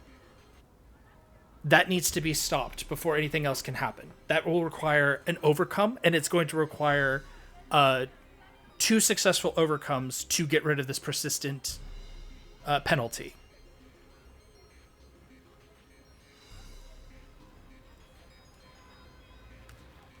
Wait, penalties on all of us? Did I All hear of that you, right? everybody. Because the What crowd... is the Yes, what was that? what is the value? -1. Okay. Yep. So as a result of the civilians finding out that the immediate person who is there to protect the tree, as this tree is, and you can see it from here, Legacy, the tree is being attacked by these spider bots. It has civilians tied up, stuck to it, using that kind of filament webbing. But it also, these things are hacking pieces out of its trunk. It is they're tearing away pieces of the bark and seem to be trying to burrow into the Akash'Flora directly. Whatever their intent is, that is what they're doing right now, and they are damaging this thing. It's huge. Obviously, like right now, it's not so bad, but even an hour left alone, these things are going to probably do some serious damage.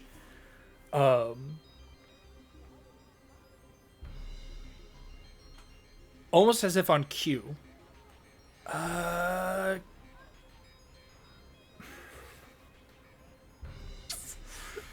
going to ask a question here, and it's going to be a vague one, but I'm going to ask it anyway. Out of all of the four of you who live in this city, who know about the Akash'Flora, who know about the Argent Adapt, because all of you do. All of you have worked with this guy. He's a mystical type of guy. Big time support sort of hero, but to give it kind of a perspective, like our own thing. If Doctor Strange was a bard, that's the best way to describe the Argent Adapt. if Doctor Strange was a bard, because all of his stuff has to do with music. It all functions through music. So, out of the four of you, which of you feel like you probably would have kept in touch with him the most? I'll let you guys decide amongst yourselves.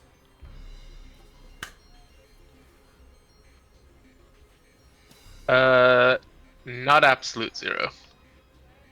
Not Unity. It's becoming nose goes. Yeah, I think Wraith probably would have, honestly. Okay, so Wraith might have. What about Legacy?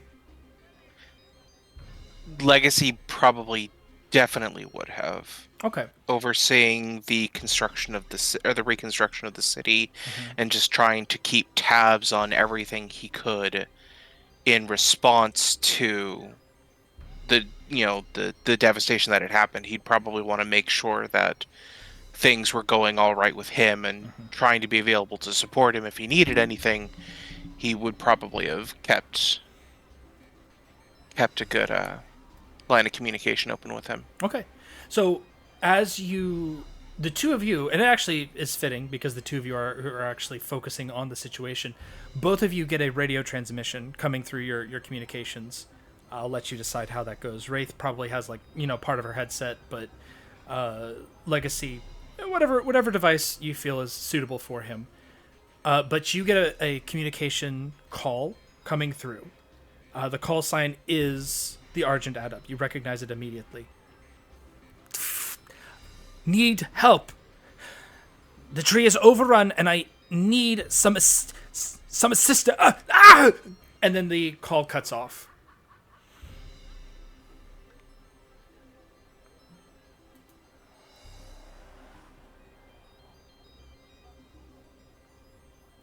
Well, at least we have a goal now. Yep. All right. Well, that is going to start our scene, everybody.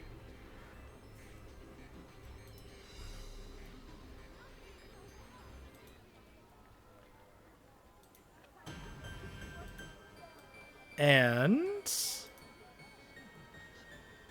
here we go.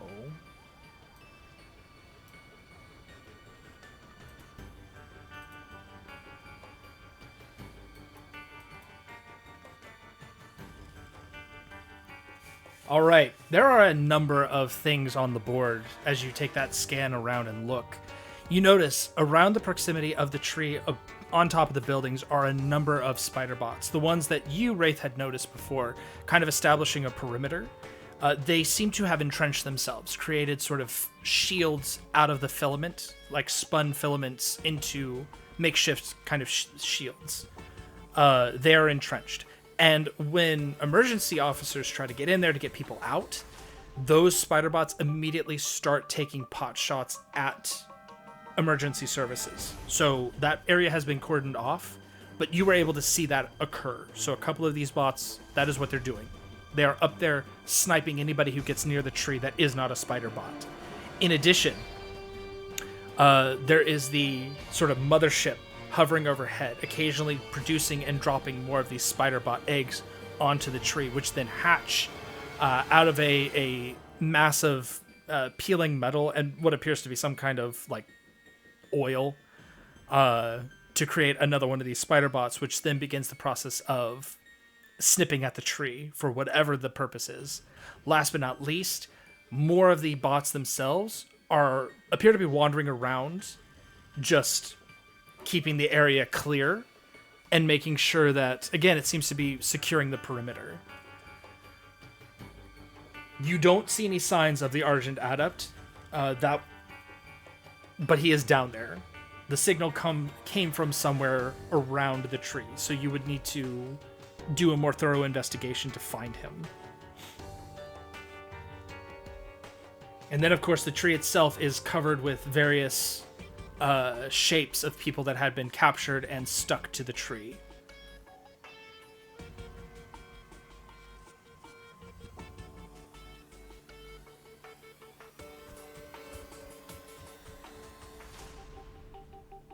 Do you have a plan, or do you want a plan, or do you want to just kind of jump right into the scene proper? Legacy, do you think you'd be able to get me up to that mothership? I think I have a couple things with me that I can deal with it. I certainly can. Okay. I'm gonna ask... Would you want some additional assistance keeping it busy? Because I can fly and I'm super durable, so I could probably be a punching bag while you do your thing. Real quick, on that note, Unity, I'm gonna give this one to you for free. Give me an overcome action using technology. Doesn't matter which power I use. I will limit it to robotics or metal.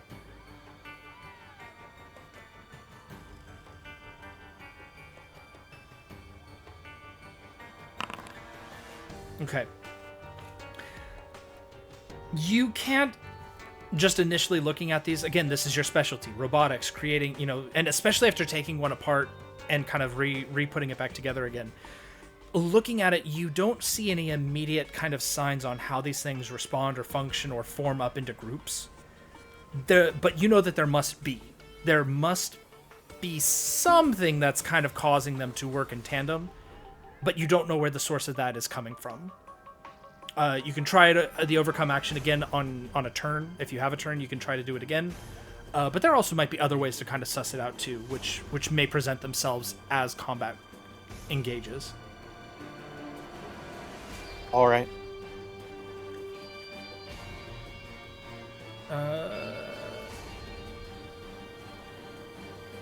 So back to you, Wraith and Legacy. Continue. Yeah, keeping it busy would help me out a lot, just to make sure it doesn't deploy too many defenses while I'm up there. Got it. Okay. And Absolute Zero, what are you up to? I'm still with the emergency services people, getting things patched together, I thought. Oh, I mean, you are, but you're still within earshot of hearing the conversation and engaging in talk. Well, Unity, I can join you in a minute here. A lot of spiders. I'll be right behind you. I'm just gonna handle civvy control. He jerks a thumb at the crowd of panicking people. Okay. All right. Anything else you guys want to do or any kind of planning before we start the scene officially? Going once? Going twice? Unity will say that she'll help with the crowd. Well, don't forget you have the cheetah bot, which also has an overcome ability, which does overcomes. Yes. Yep. Okay. And with that, we start in earnest. Legacy and the Wraith. Legacy, you're flying the Wraith up to the mothership?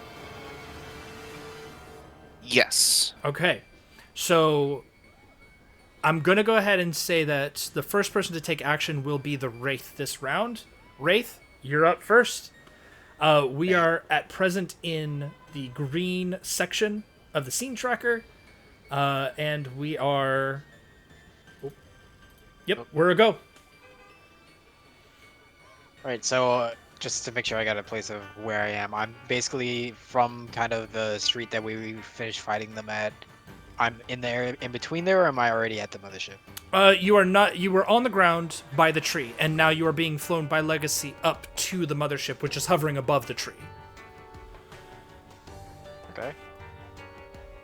Then I want to use the principal detective to at the mothership to see if I can find something that looks like it might be controlling it, or it might be allowing it to stay in the air, that kind of thing. Perfect. All right. Yeah. Go ahead and give me the overcome, and yeah, use the detective. Don't forget to give yourself a hero point. Everybody gets a hero point for this, by the way. Did we get one last time too? I didn't. You should be at 4 total. Okay.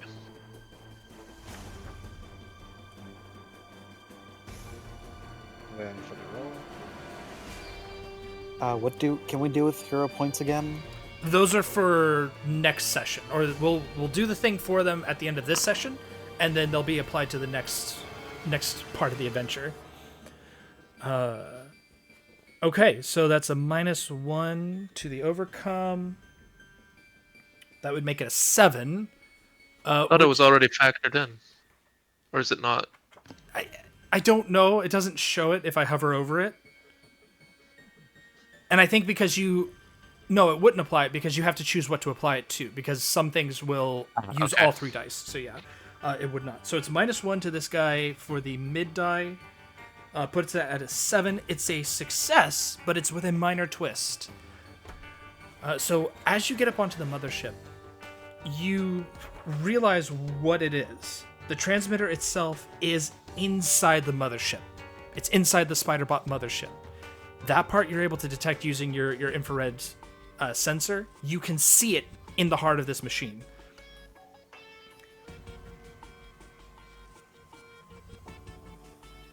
Alright, Legacy, it looks like there's a core inside. I'm gonna see if I can kind of either burrow or get a pulse down there that I'll be able to disrupt it. Yeah. The hard part is that finding it is going to be difficult. Like pinpointing it. You've gotten the signal from the mothership. Finding the source of it is the difficult part. So the overcome to locate it and actually find it and get to a point you can disable it is actually going to have to be a 12 plus. Like, it has to be a super success for you to be able to find it and deal with it.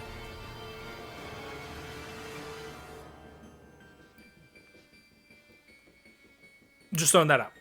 Just letting you know. Yeah, really good job. So bonuses are going to be your best friend for this. The more bonuses you can give to the Wraith, the better. So it is your turn, the Wraith. Technically, it's an overcome action. You found where this thing is. Now you just need to find it so you can disable it. Pinpoint it so you can disable it. Who are you going to hand it off to? Two of you, or I'm sorry, one of you was healing, so that was Absolute Zero's turn. When you hand it off to him, that'll be his turn. Okay. I hand it to Legacy. All right, yeah, makes sense. Legacy. All right, if we need to stack bonuses on Wraith, then bonuses are what's going to come. I'm going to look at her. I'm going to give her a solemn nod. I'll give you as much time as I can. Do your best. I know you can do this. Aww. And we'll do another galvanize. Okay. So this is going to apply to their overcome. So leadership. In this case, I'm not sure if any of my powers apply. Okay. Give me just a second here to take a look at what we've got. We've got awareness, flight, strength, vitality.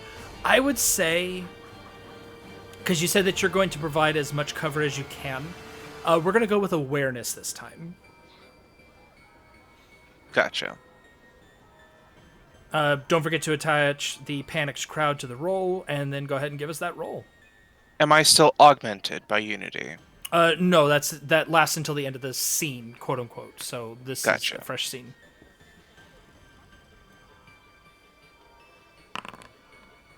Oof. Yeah, that's a 0. God, my rolls are so bad today. Now here's the thing. Here's the thing, is that just like defend, if you want to, you can take a second action and just do a standard like boost attempt, but it also comes at the cost of a minor twist.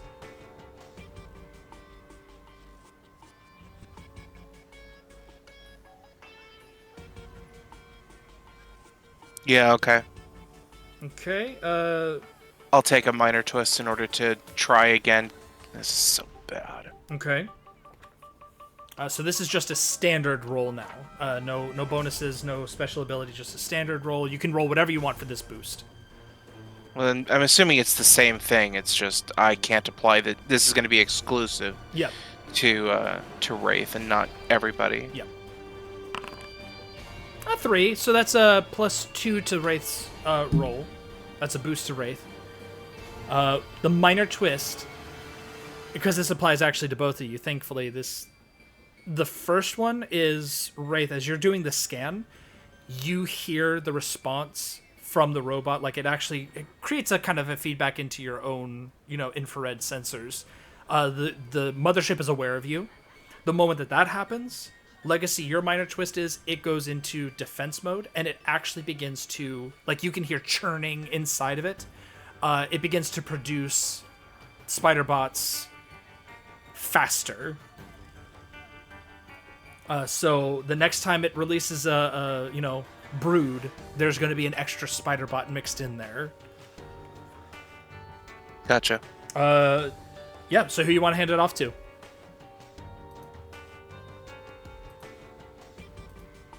Let's... Gosh.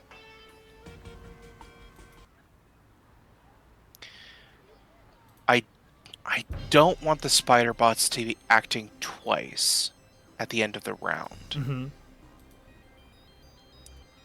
So let's give it to the spider bots first. Okay.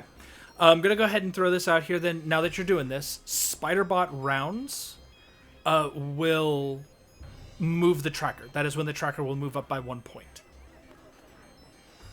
So keep that in mind going forward. We're still in the green. It's okay, but spider bots will move the tracker up by 1. Okay. So, just for rules clarification, then, let's say the spider bots go at the very end of the round. Tracker goes up by 1. Yep. Can they pass it immediately to themselves to make the tracker go up by 1 again? Yes. Okay. Yeah. So you do need to be careful about that. So with that in mind, the spider bots begin to kind of emerge from the eggs as this thing sets out a group of these spider bots. Give me a second here. The scene status is currently set to yellow. For who? I see it as yellow on my sheet. I don't know if anybody Everybody. else. Yeah, Odd. same for me. Okay. Go ahead and move it personally. Move it back to green, everybody. Odd, but we can work with that. Close scene edit. Everybody should be green now, correct? For scene? Yep. Perfect. All right. First, the spider bots that are on the tree itself are completely focused on their task, and they are attempting to burrow into the tree. That's really where the scene tracker movement comes from. That's the timeline that you have, is before the spider bots do whatever irreparable damage to the tree. They're doing what they're doing. Next, the spider bots on top of the buildings move to take shots. So the first one, actually, there's only about 4 of them at this point. It's not too bad, but again, you don't want to let them kind of build up if you can help it. So the sniper bots are going to take shots at the 2 of you up on the mothership, because you're in the obvious area for them to target. Give me a moment. Pew, pew, pew, pew.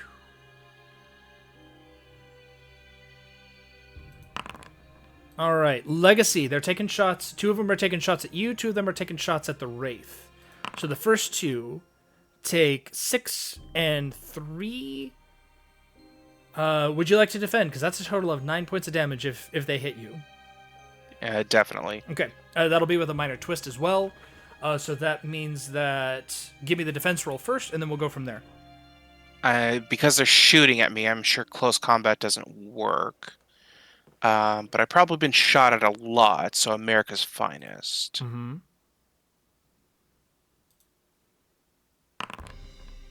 God damn! I'm sorry. I am not having a good day today. All right, so reduces it by 2, so you take 7 points of damage. On the plus side, that means that you're now in the green, I believe, or in the yeah, you're in the yellow. Yeah. Six. Take 6 points, but I think that still puts you into the yellow.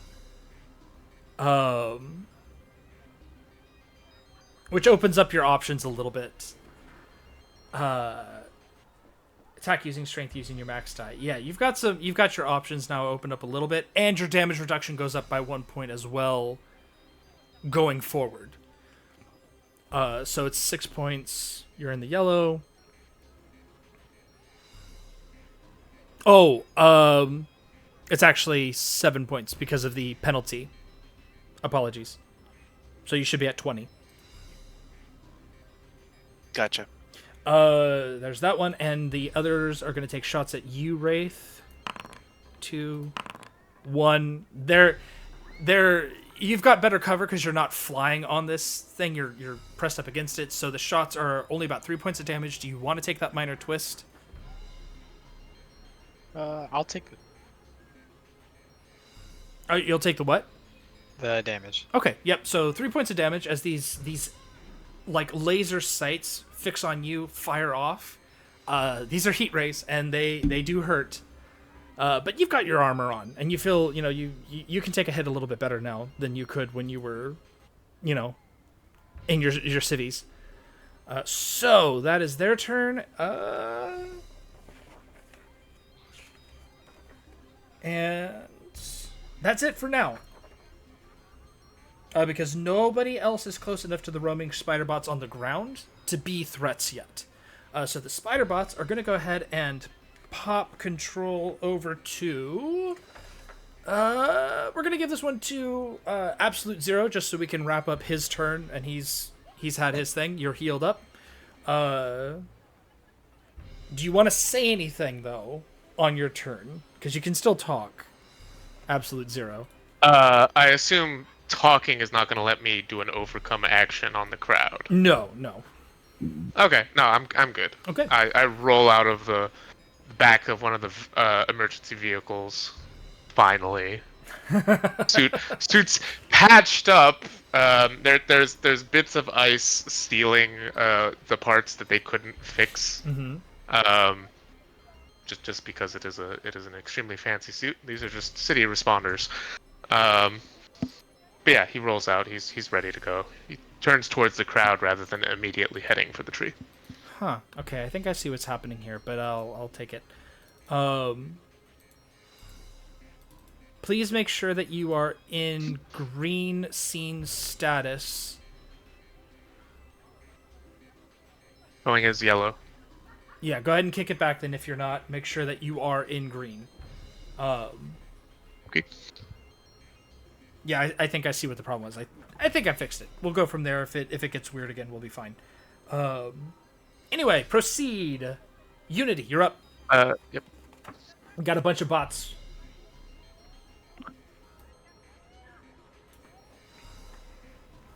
Yep, a bunch of bots. And what you doing? Okay. First, I am going to have Cheetah Minion, my Overcome Minion, start kind of rounding up people and leading them away from the area. Mm-hmm.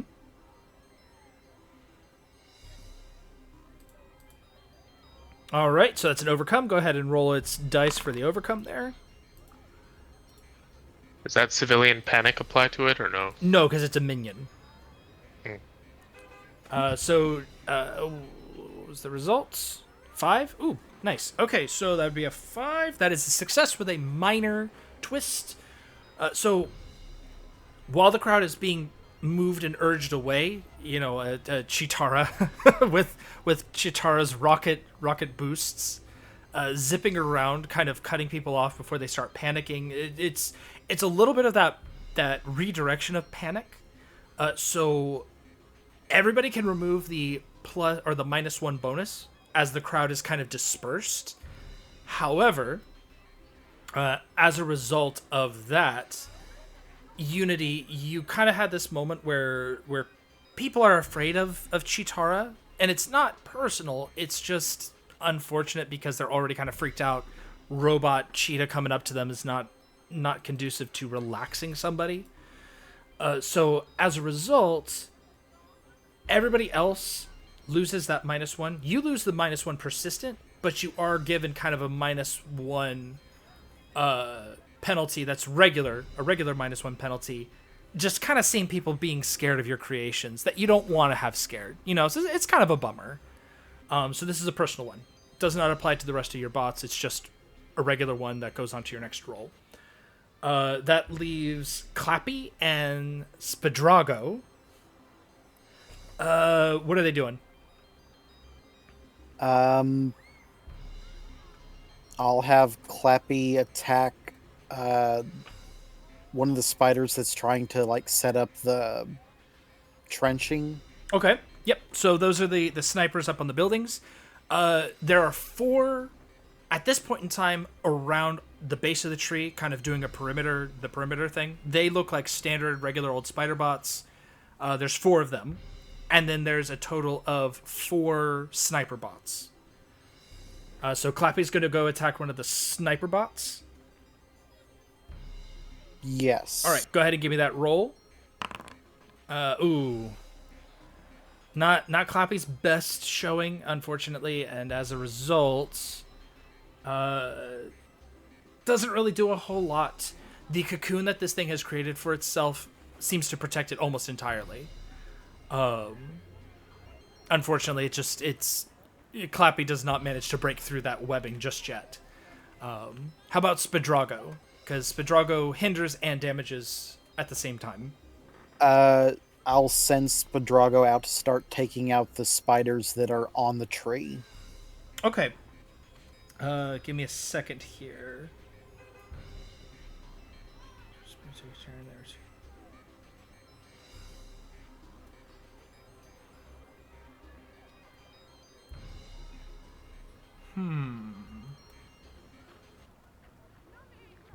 Okay, Spadrago goes up and begins like laser sighting these things, and it's one like out of its eyes. It's doing a great job clearing it, but it seems that for every 4 or 5 that it manages to blast away, 4 or 5 more come and replace those, and it's almost like this kind of never-ending torrent of them just wherever they're coming from. Not just the mothership, but there's a lot of them. They're coming from the streets, they're coming from the sewers. They're all focused on this tree. It seems kind of like trying to attack them on the tree may not be worth the effort. It might be better to try to find a way to shut them all down at once.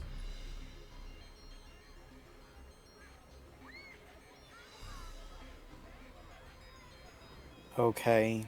And now for Unity's primary action. She is going to try and locate the source of the signal. Okay.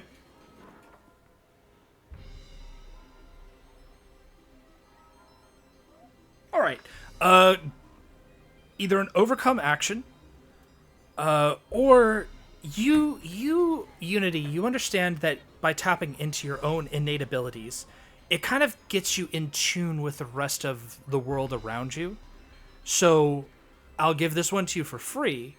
If you use an ability that uses technology within the role itself, like you create a role, then the difficulty for finding the source of this is actually going to be lower. Okay. So like if you use Principle of the Gearhead. Yes. Principle of the Gearhead. Okay. So go ahead and give me the roll. You're going to be using the max die. You have to use technology in the roll, but everything else you can choose.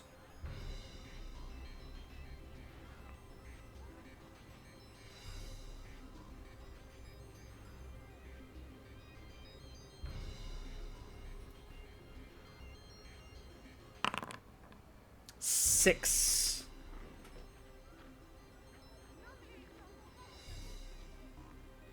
Okay, that'd be a 5. You're not able to pinpoint it just yet. You just need a little bit more time, you feel like. If you're just given some time, you can figure this out, but you need time.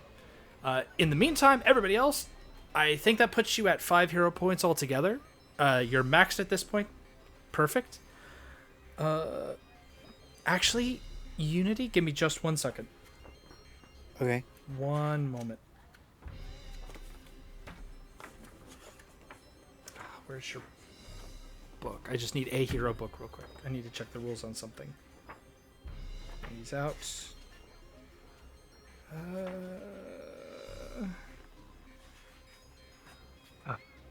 11. There it is. Collections.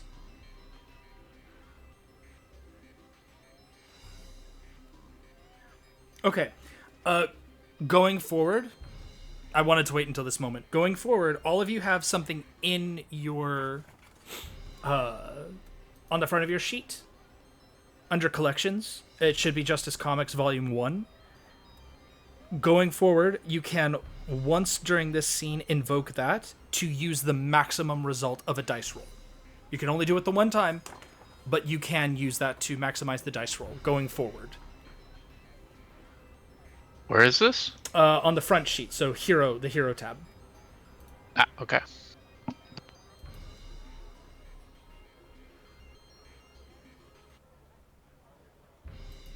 Okay, now we are in the yellow.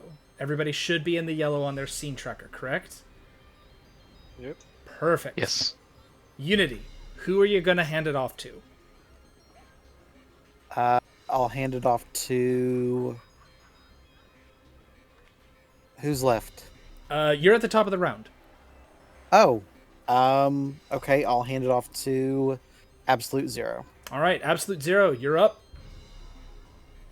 Okay, I just want some clarification on what everyone's saying. There's 4 armored sniper bots. Yep, up on the up roof. top. Mm-hmm. And there's 4 armored spiders patrolling the edge of the tree. Yep. And there's presumably more spiders in the tree damaging the tree. Yes, the ones on the tree are the ones that, like, you see Unity's bots trying to take care of it, and the moment that, like I said, one gets destroyed, another one replaces it. So, like I said, From the mothership. Yeah. Okay. it's a waste to try to do that. You need to find another way to deal with those on the tree. Okay. In addition to that, there's also Argent Adapt is somewhere in the perimeter. You don't know where, and presumably injured, based on the call. We're gonna say that you all were made aware of his situation. I'll be kind.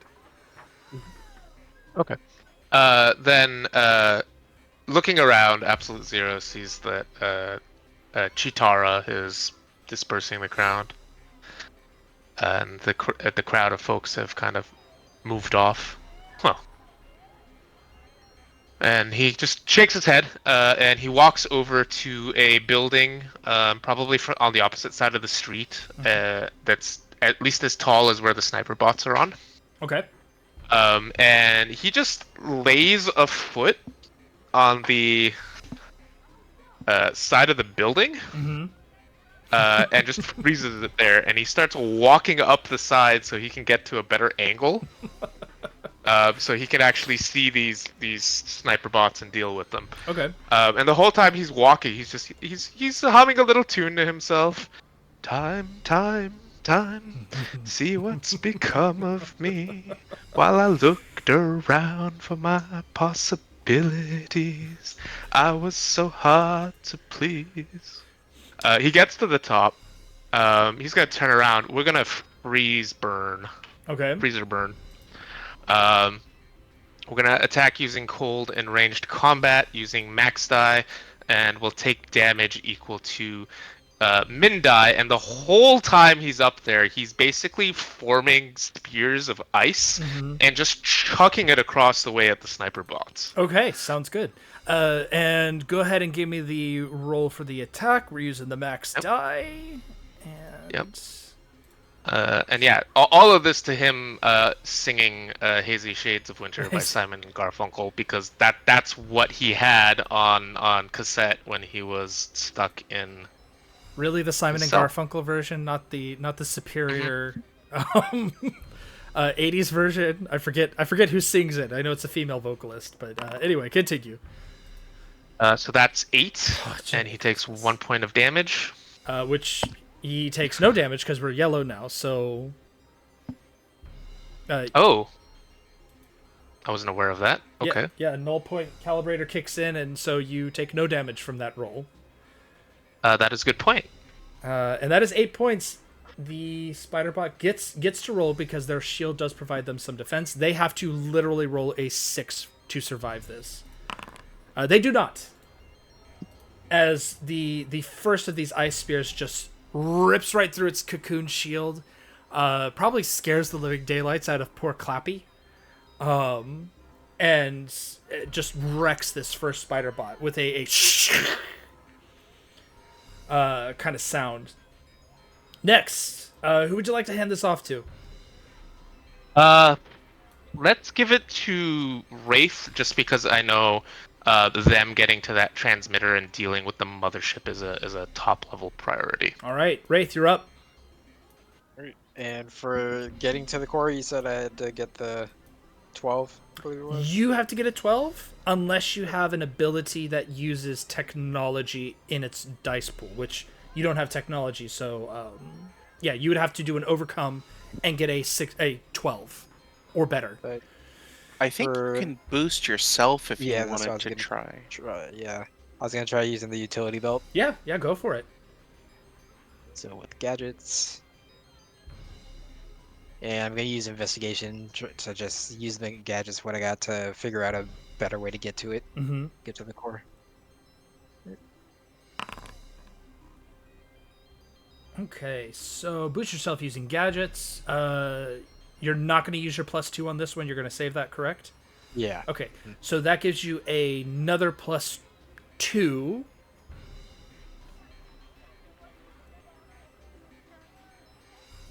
Yeah, 1, 2, 3, 4, 5, 6, 7 is 2. So it's a +2 that's exclusive and persistent. Make sure that when you put it in there, you check off both the buttons for exclusive and persistent.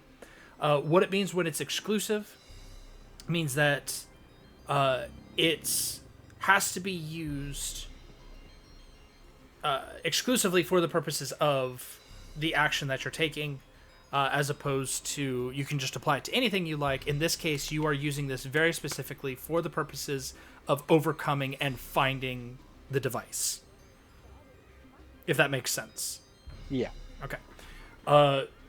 In addition, then attack using your min die. So you can attack the Spiderbot mothership if you'd like on its own, using your min die, which is a 2. Am I able to send it at one of the snipers? In this case, Yeah. an attack using your min die, you may use the bonus. I'm trying to like picture. Okay, how big is the mothership exactly? Like, we're talking about like football field size? Not that big. This is probably like the. Actually, let me actually bring up the notes here on how big this thing is. It's about 16 feet tall, and approximately the same width. Okay. So it's big, but it's not that big. Yeah. Okay. Then in that case, I'll just hit the mothership. Yep. All right. So that would be 2 plus, because you can use your exclusive bonus. That's a total of 4 points of damage. It has to roll 4 or better to avoid taking damage. Give me just a second. Because heck, I mean, you can't find the transponder. Just destroy the mothership, right? Yep. All right. Let's see. It does not. So it actually does take damage. Good job. And who hasn't gone yet this cycle? So give me just a second here. That leaves the spiders, Unity, Legacy, Unity or Legacy. So spiders, Unity, or Legacy. Go Cannot let Legacy the then. spiders go last. Do not or do? Do not, not. because they'll pass through Oh. themselves and they'll Oh. tick twice on the turn order. Gotcha. Then yeah, I'll go with the spiders. Okay. Yeah. So there we go. You can see them from where you are, immediately still burrowing into the tree. Now they are starting to. Some of them have gotten through the actual bark and are making their way into the softer pulp beneath. All of you can see this. Although some of you are a little distracted as the sniper bots begin to take shots again. Legacy, doing what you do best, and as you said you would do, providing a distraction. They are taking shots entirely at you now. All 3 of them are. So 4, 9, 10 points total as they all focus their fire on you. Cool. Let's try and defend against that. Okay, go for it. Finally, a good roll. That's better.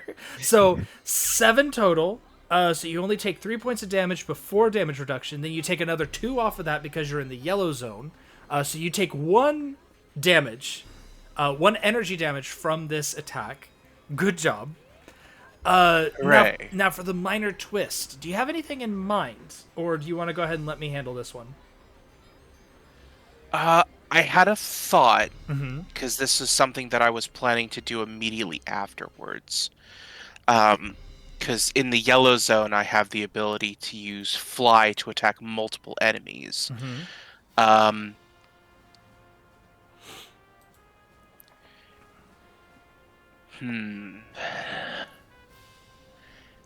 Would the shots being fired at me, I'm assuming that would make an attack more difficult. Just because I try, it's difficult to move around without getting shot. Yeah, I would say yeah. That effectively your flight is going to be hampered a little bit because you're. It's not like they're hurting you, but they are. It's a concussive force, so you are being knocked back a little bit. So I would say if you use your flight ability, it's a -1, but it's only to your flight ability. Okay. And that is for the next round.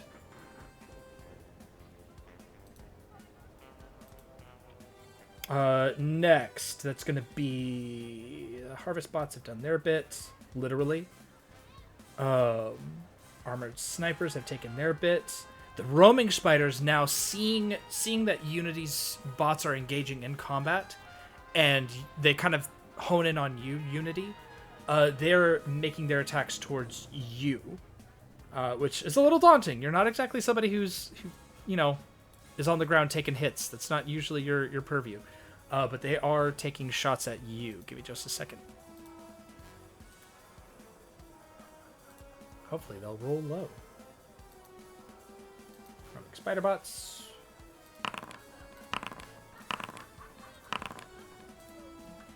Uh, 7, 10, 13. That would be 14 points of damage unless you defend. I'll defend. Okay. Give me that defense roll.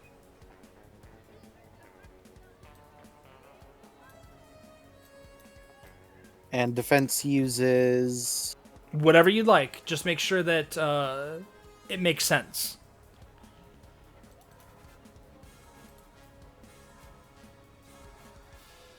Okay, I'll use some of these spare spider scraps to form a little shell around me. Okay. No, I like it. You do have the -1, but that'll go away after this. Go ahead and roll.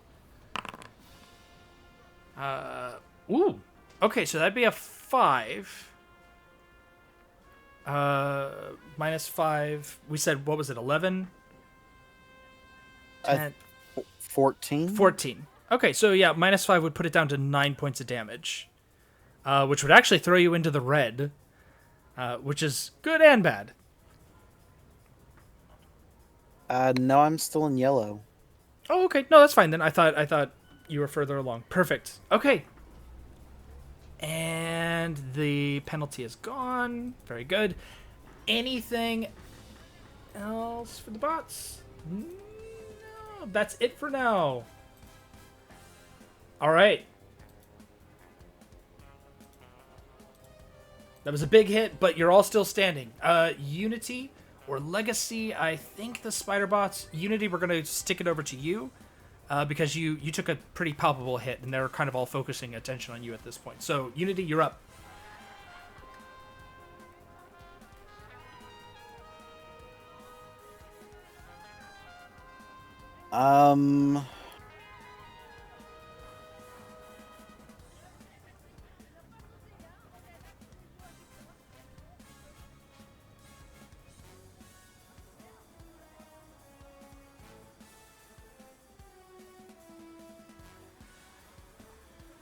Okay.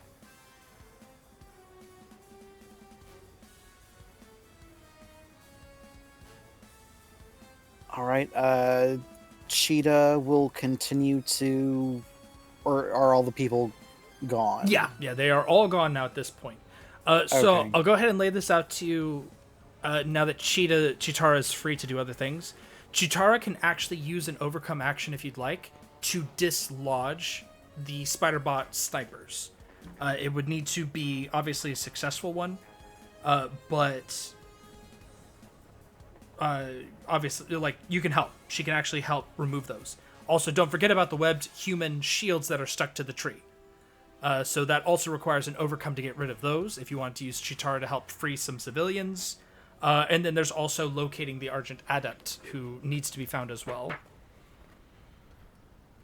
So lots of overcome things for Chitara to take part in. It might be best if we find the Argent Adept right away, so Chitara will start running around the area as fast as they can. Okay. All right, 6, pretty decent. Give me just a second here. That is a success. With a minor twist. So what ends up happening is that as Chitara is zipping around the base of the tree, she actually manages to find him, pinned underneath a piece of rubble that has fallen free, presumably from one of the buildings, or perhaps dropped on him from, the assault on the tree itself. You see him. Or Chitara sees him. He's unconscious and stuck beneath this rubble. He has been located, but his injuries are serious, and he will need some kind of medical aid.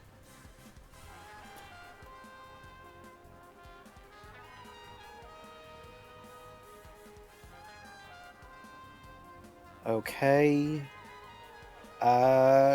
Clappy will continue to attack snipers. Mm-hmm. Oh, much better than last time. Good job, Clappy. Give me just a second here.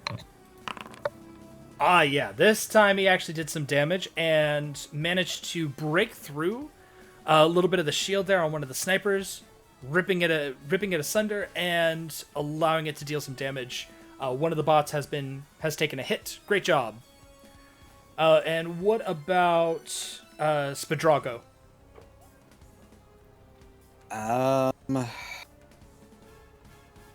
And minions can only do the function they were made with, right? Right. They can't switch. Yeah, Spadrago, though, has the benefit of damaging anything it hinders.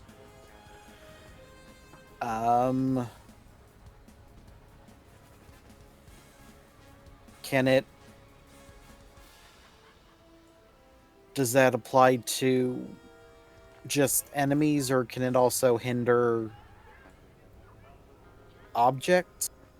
How do you mean? Like, can it destroy debris? No, that would fall under an overcome. Right.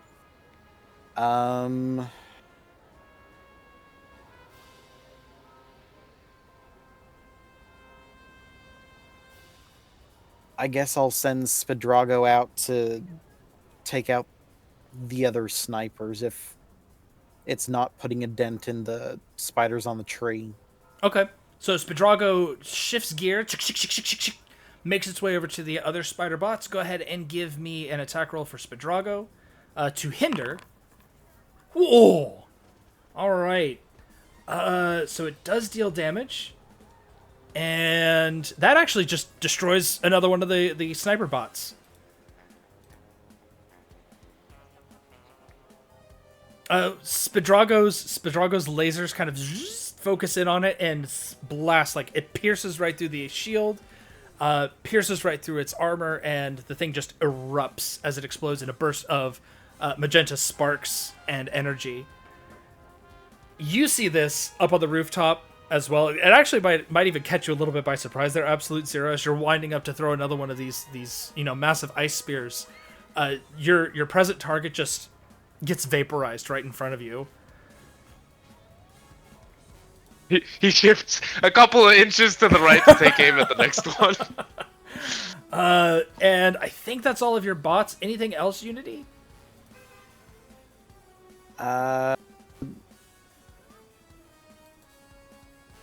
Hold on just a second. Let's see what my options are. Yeah, because you haven't taken your turn proper yet. What does the boost action do? Boost action just takes the mid-die result and adds it to the target's roll. Like, it gives them that bonus. Okay.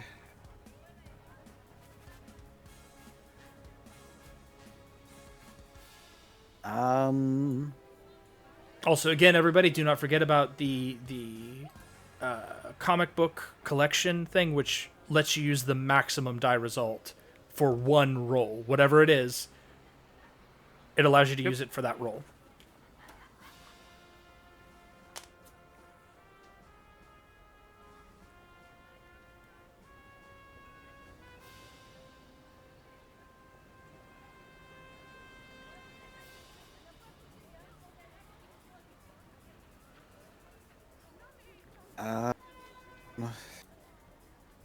And while you're doing that, Legacy, get ready. You're up next, because you're the only option left.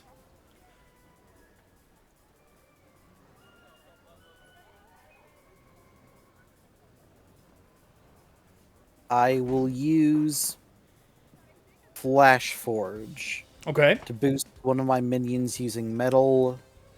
I may also upgrade that minion to my max dice size, replacing its minion form. Ooh, nice. Yes, so who are you going to be upgrading? I'm going to upgrade Chitara. All right. So give me that roll using metal.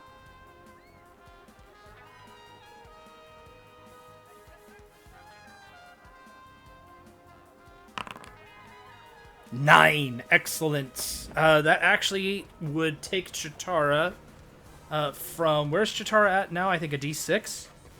Yes. That would move Chitara up to a D10.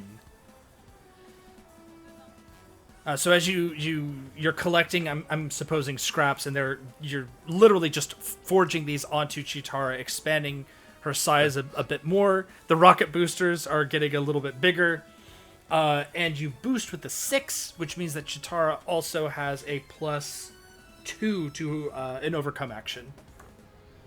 Editor, Yes. is the Transformers transformation noise, is that trademarked? I don't believe so, but I don't know how we would type that into print. That's a good point. Continue. Anything else, Unity? That was a hefty turn.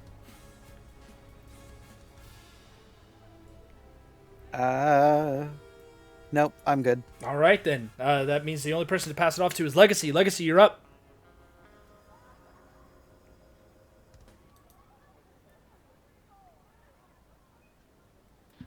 Might be muted. Sorry about that. Well, I do want to get rid of this penalty. But after that round, I'm not sure how many spider bots are still left standing to actually attack. I can tell you that. There are roaming spider bots on the ground. There are 4. There is 1 spider bot mothership, and there are 2, I believe, sniper bots left. Let me double check that real quick. That sounds right. Yep, 2 sniper bots. It looks like the mothership, though, is preparing to create more, so just throwing that out there. I don't think there's any kind of action that would let me interrupt someone else's action. So if it's planning to spit out more, then I think I'm going to piss it off a little bit by attacking a bunch of stuff. Flying Smash, I don't think has an upper limit as to how many it can target, because it just says multiple. Yeah. Yep, as long as you're using flight. Cool. It's one of those things where it's like within reason, but this is an open space. It's not like this is segmented off in rooms or anything. You've got plenty of ways to do it. So yeah, go ahead and give me that Flying Smash roll.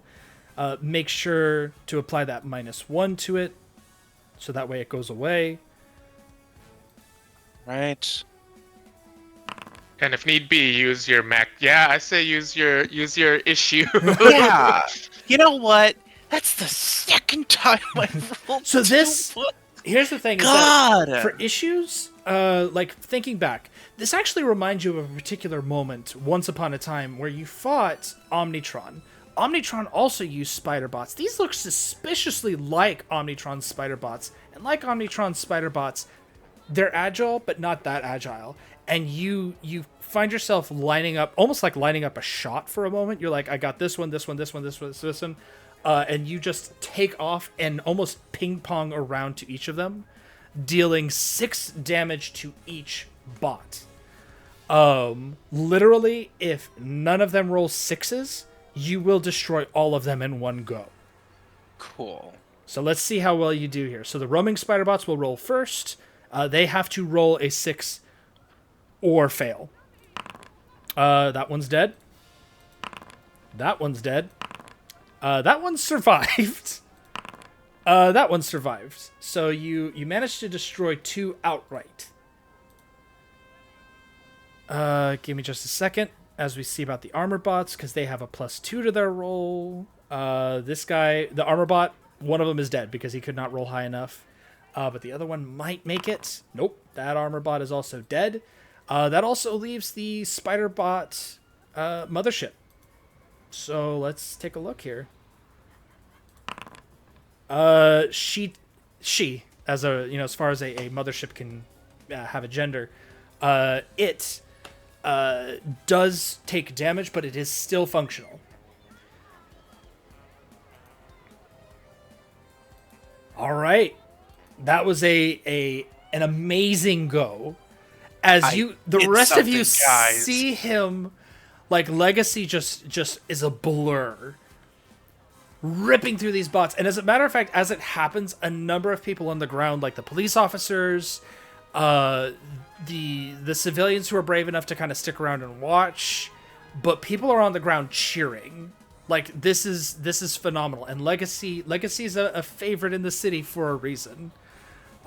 So yeah, people are thrilled to watch this happen. There's a couple of people taking out cameras and trying to like film it as it happens or take pictures. Legacy, that is your turn. Who are you gonna hand it off to?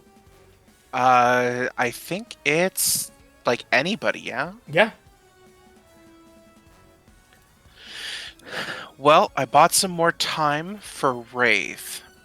So let's pass it back to Wraith and let them continue to work on trying to find where the control thing is. Okay, Wraith, you're up. What you got? You hear...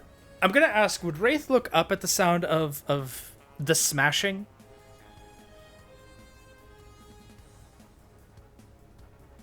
Muted again.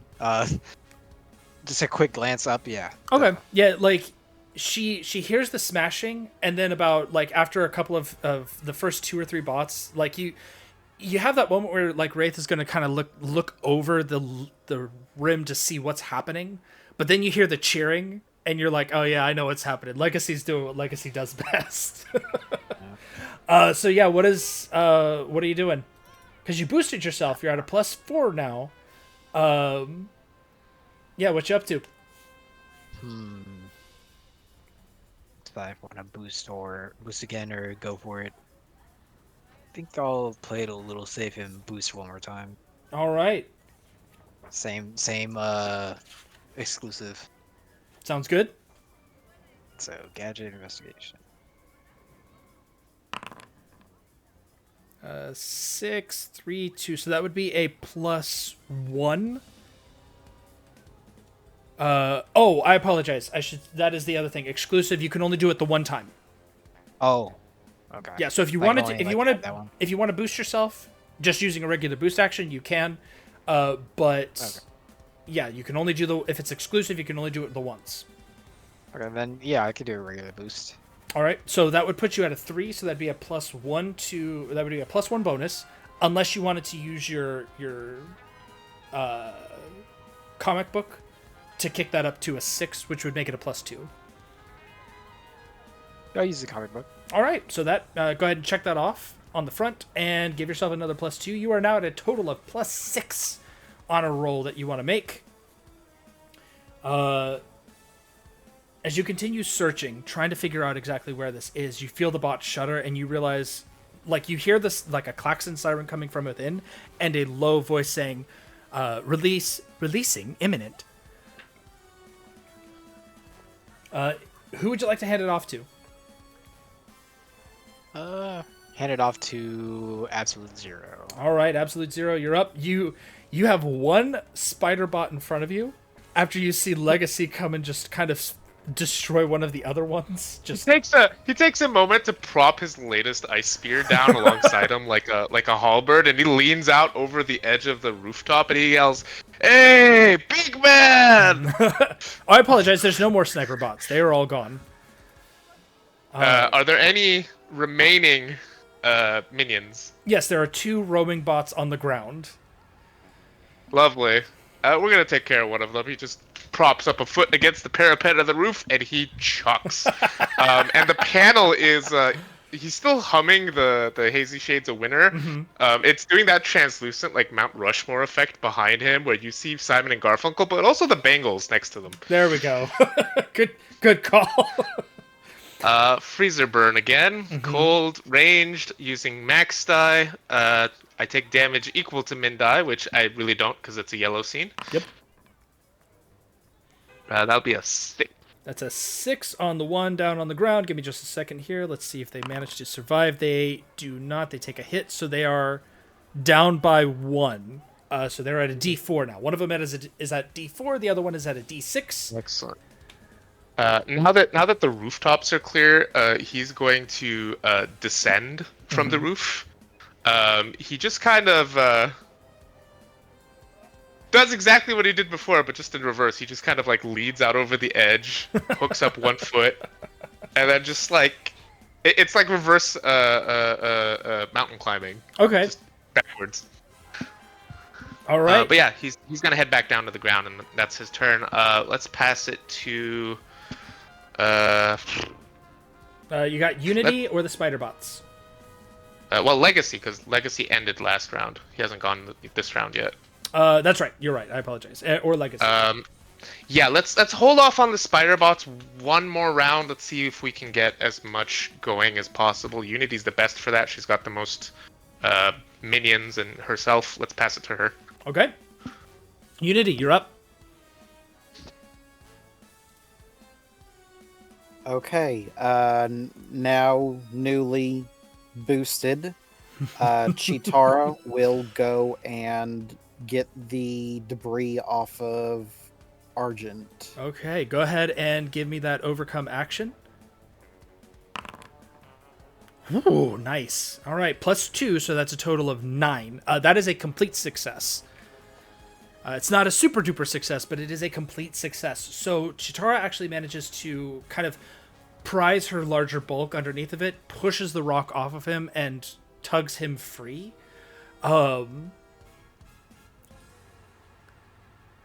This is an overcome action basically to stabilize him. So, or not stabilize him, but get him free to a point where he is no longer in immediate danger. Now, Chitara does like a scan because she's been upgraded. She takes a quick scan of him. If somebody is able to stabilize him, like actually comes down and do one more overcome action on him, then he'll be stabilized and he may actually be able to function and be a part of the fight.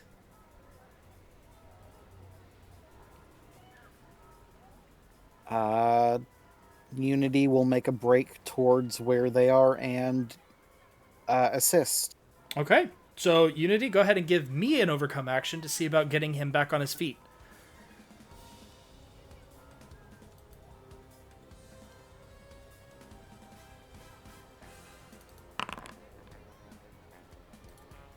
That is a 7. That is a success. Do you have any bonuses? No. Okay, so that'd be a success with a minor twist, unless you wanted to burn your collection for today, in which case it would be a complete success. Are you jump-starting this man's organs into hyperdrive? Yes. Overdrive, I'm sorry. Yeah, I'll burn my issue. Okay. So go ahead and put a check mark in your collections, Justice Comics Volume Number 1, and as you do, you come over to him. What are you doing as you come over and lay your hands on him to jumpstart his organs? Unity is just rubbing her hands together, going, I know we had our differences in the past, and this is not, me being, that bitch, but I need you to wake up. Zap. Like there's that moment where you get his heart going again, or you bring him out of unconsciousness. He like shoots upwards, like sits up, glances around, and takes a moment. It's like, you, Devra. What? And then almost as if he stops and listens to something around him, he turns and looks at the tree, and we're gonna add him to the turn order. He is now in the turn order. Congratulations. Could pass it to him. Now that we got an extra person. Yeah.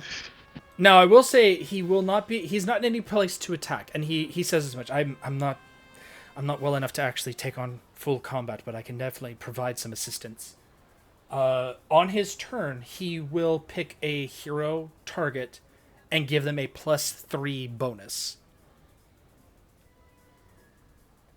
Oh, gee, I wonder who that would be really, really good for. Maybe someone who hasn't been rolling very well. Maybe someone who needs to roll really high for something super important. Miss Up in the mother's. I've been up here for a while, guys. Please. Please, I just want to go home. I've been caught almost 5 times by different robots in here. Give me just a second as I'm going to drop an image of Argent Adapt into the chat, just so you guys all have an idea of what he looks like. Give me just a second. Anyway, who are you going to hand it off to?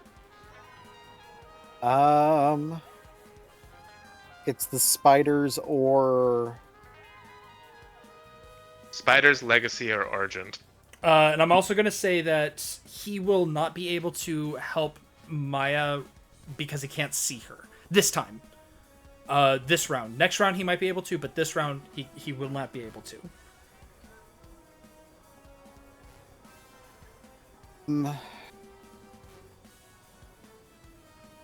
Don't want the spiders to go last because they can like double turn. But there's yeah, I'll give it to Argent. Okay.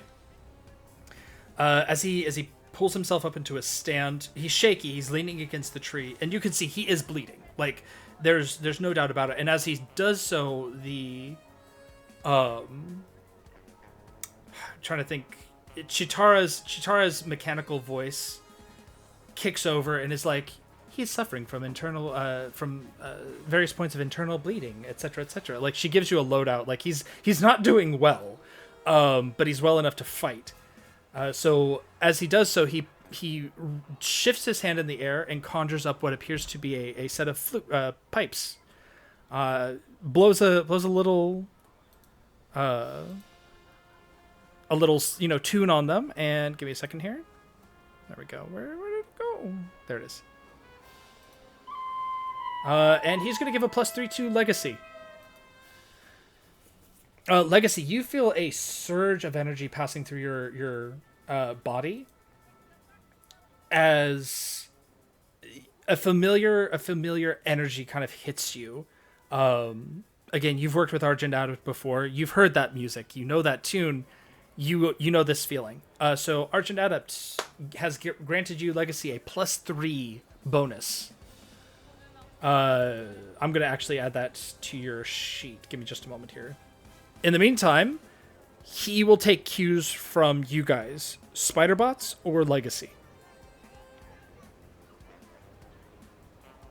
I would, highly recommend the Spiderbots first. Good music. I've got another one for you. Hold on. I didn't know what else to name it. He actually has names for these. Oh, if I can spell properly. Onslaught. There we go. Onslaught. Syncopated Onslaught. Bada bing. Next. Spiderbots. The Spiderbots continue to burrow into the tree. It is... Now you're starting to see what they may be after, as they sort of insert what appears to be like mechanical proboscises into the pulpy sort of body of the tree, and they appear to actually be draining energy from the tree. In addition, the spider mothership will roll and will deposit some fresh spiderbot eggs as they begin to launch from beneath it, landing on the ground with a metallic, slick kind of oil sound. And a second here, just to see how many come out. Your sheet needs to go away. I don't need you open. Thank you. Half its current die rating. So three new spider bots appear on the scene. For a total of 5 on the ground. There's no more snipers, but there are more on the ground making their way towards the heroes. And that makes it their turn. Snipers. That's in addition to the one that was already there? Yes. So a total of 5 altogether now. Spider Mothership is gone. The roaming spider bots are now moving in. Unity, they are closing in on you. And the other ones are closing in on absolute 0. So the damage one is coming towards you, Unity.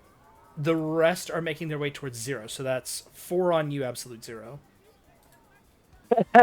Okay. Give me a second. That'll be 1, 2, 3, 4 for a grand total of an attempted at 7. Wait, 13, 14 points of damage, all told on all of them. Yep. I'll take it. Okay. He's like, 14, you said? Yeah, 14. I'll take it, sure. the man who regenerates every time he attacks. Sure, I'll take a hit. Yeah, that's it for them. Spider Mothership Legacy, you're up. Okay, so I know exactly what I want to do this round. I'm gonna get high into the air using flight. Mm-hmm. Let that musical energy kind of fill my chest as I start yelling out, and I say, "We've got this. We need to keep up the pressure, and we'll win." And I'm going to boost with leadership to galvanize everybody. All right. Gonna attack on that +3? Yep. All right, give me the galvanized roll, please. 6. Okay, that would be a +2 to everybody.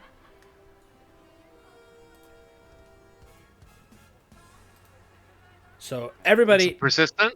it's until the beginning of Legacy's next turn. Yeah. Yeah, so attacks and overcome actions, but it's going to last until the end of my next turn, so I will happily go last next round. All right. Gotcha. But it is your turn to hand it off. Who are you going to hand it off to?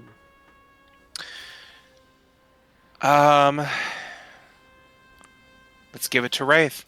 All right. That's a +2 to add on to everything else she's got going on. Yeah, that is a supreme amount of boosts, Wraith. What you doing? I'm What, gonna net go for 8? the core. It's a +8.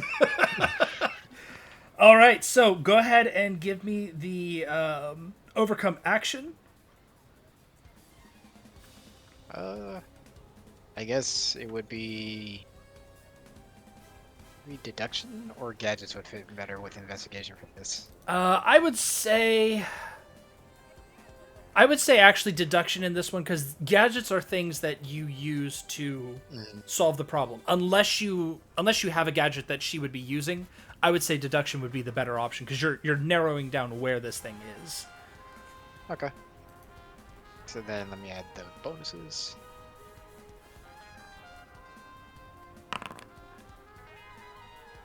All right, so that's +8. That's a 13.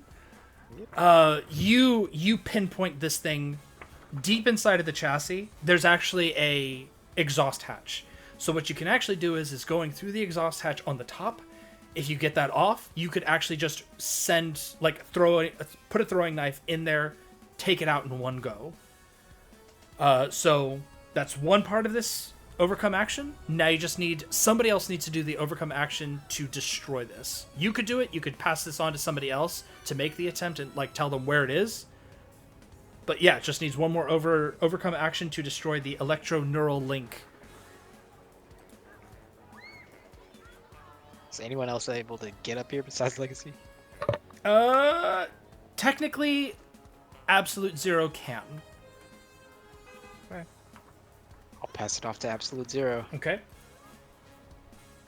Ooh, am I going up there? Is that what's being hollered over earpieces? Yep. Here's the thing, is that Wraith has given you the exact location of it. You could shoot it up there. You have ranged combat. That is true. Yeah, why not? He's kind of just getting chewed to pieces by this fresh wave of spiders. He hears the instructions.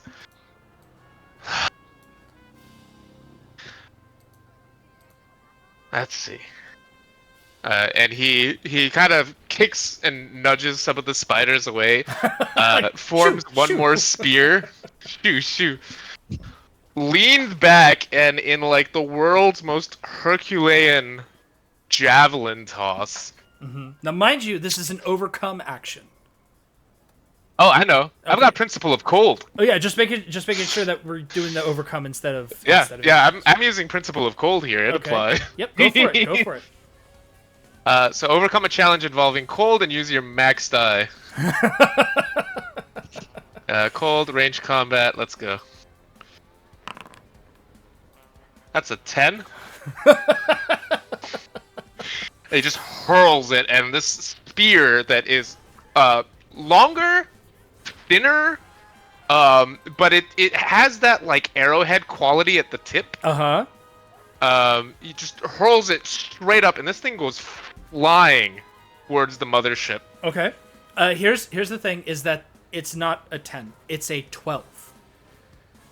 Which means that it's a critical success. Just like with the overcome action that you did, Wraith, those are critical successes. As a result, there are bonus things that are going to happen once you finish all of this, but continue for now. Yeah, I forgot to click Galvanize. I have it. I forgot to click it. Yeah, it's a +2. So... Yeah, so as this thing rips through the belly of the beast, it actually goes right into the hole where the eggs are dropping out of. It flies up. It hits it. There's that moment, like Wraith, you see the tip of this thing come up from beneath you. Like you have to actually jump out of the way. The entire machine wobbles and begins to kind of like shudder in the air. A screeing sound bursts out from within. It rips through the leaves of the tree, which thankfully all stay in place more or less, but the spider bots on the tree begin to kind of like shudder and repel back and forth. Some of them actually begin to, like, thankfully it seems like luck is on your side, rip through some of the webs that are holding civilians to the tree. And those civilians are able to kind of like half slide, half climb their way down and avoid actually getting hurt. Half of the civilians have been saved. There are still civilians on the tree. As an overcome action, you still need to free the rest of them, but some of them have been saved as a result of this because of your overwhelming success on this, the two of you. Congratulations, you've saved the civilians, or half of them.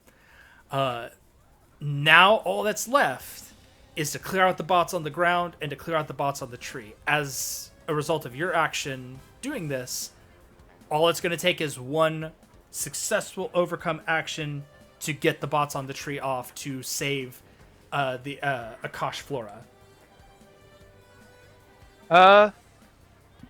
Well, who wants it? Legacy or Unity?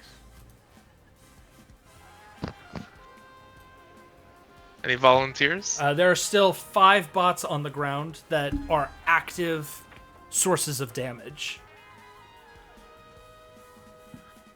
I mean, our man can go ping-ponging again if he'd like to. The thing is that certainly try. his buff ends on his turn. Oh yeah, no, that's let me true. go last. Unity then. Okay. Yep. Unity, you're up. Oh, don't forget, Argent Adapt is here too. He can throw out a +3.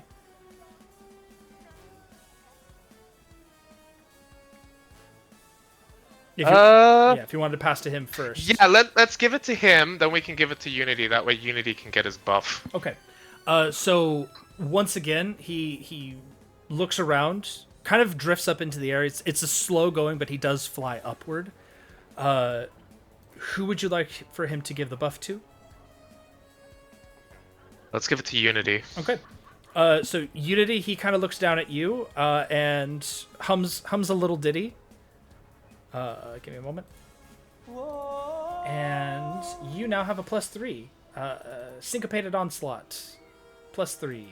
Very nice. For a total of 5. And he's going to hand it off to you. Meanwhile, the mothership is beginning to descend, like in a slow crashing fashion. So Wraith, you will need to get off of there. That will be an overcome action to survive, or to get away without taking damage. Okay. But continue, Unity, you're up. Okay, Spadrago is going to hinder the spider bots still on the ground. Okay. Does he want to go for the damaged one, or does he want to go for one of the undamaged ones? He'll go for the damaged one. Okay. And he defeats the damaged one. Just smashes right through it with his own little claw, his own little feet, runs up to it and just clamps down, laser right through it, bores right through it. It's actually pretty brutal. I'm picturing almost like a spiders that like are underground and pop out and grab their prey. What's next? Clappy will attack another one of the bots. Perfect. Go ahead and give me the roll. It's a 4. Does have to roll. It does not make it. It downsizes to a D4. Continue. What else you got? I will attack with Brainstorm. All right. A attack using electricity. And with the boost from the +5 boosts I've got. Mm-hmm.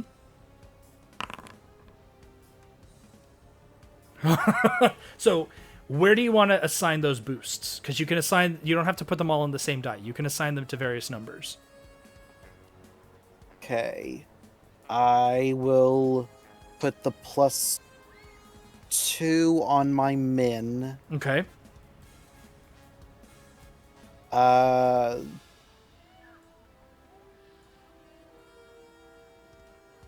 I'll put the +3 on my mid, and I'll keep my max the same. Okay. So you're putting them onto the damaging ones, keeping the boost max at 4, correct? Correct. Okay, so that gives you a +1 for your boost. No, I'm sorry, +2. That's a +2 to your boost. The other ones, damage 1. Let's see. That's destroyed. The second one does survive, but it takes damage. It's down to a D4. Very good. We're square there. Think that's everything correct?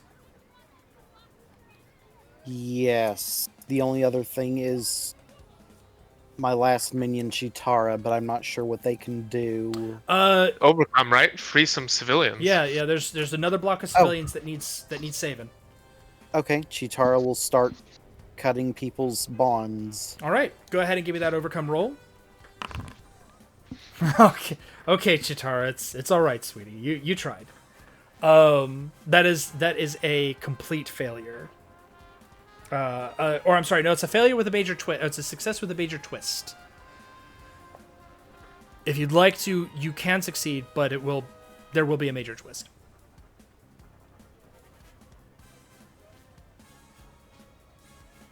What are major twists? They're anything that can be require multiple overcomes. It can deal damage to you, like maximum damage to the person attempting it, or something along those lines. It could end up being a removal of a power or ability for the rest of the scene. These are big things. Well, we're almost in the clear, so I guess I'll just keep it as a failure. Okay. So Chitara tries to get through the filaments, not able to kind of pierce the filaments that are holding these people, unfortunately. But that's it for her. Anything else? No. All right. That makes it now either the spider's turn or Legacy's turn. Badass. I will say this: if the spiders take their turn, you will be in the red zone. Better to have them take their turn now than take their turn after Legacy and then sending us like into the very last round of combat. Yeah. Okay. Yep. Spiders. All right. So the spiders are taking their turn right now. The mothership is gone, as it is crashing to the ground. Harvest bots. The harvest bots are still there, and the roaming spider bots are going to take their attacks. They're splitting up and actually making their way towards the people on the ground. So that would be Unity, one for Unity, One for you, absolute 0, and one for you with a laser sight goes on to you, legacy. So we're gonna start with Unity with a D4.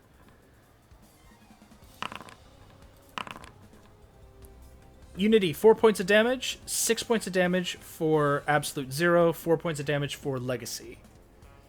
So I do have a question. Mm-hmm. I have. Oh, it's this is not a surprise attack. Never mind. Oh yeah, danger sense. Yeah. Here's the thing. What you do have is you guys are in the red zone now. If you wanted to, you could use your heroic intercession.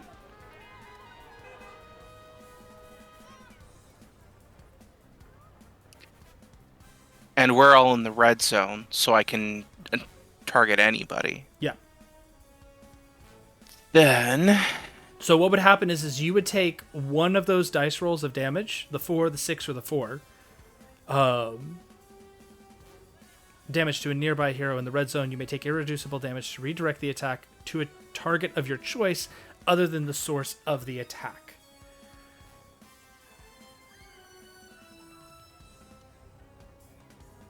Oh, I need to see how much the irreducible damage is. Continue, though, while you think about that. It's a reaction, so you wouldn't be able to defend. Yeah. But...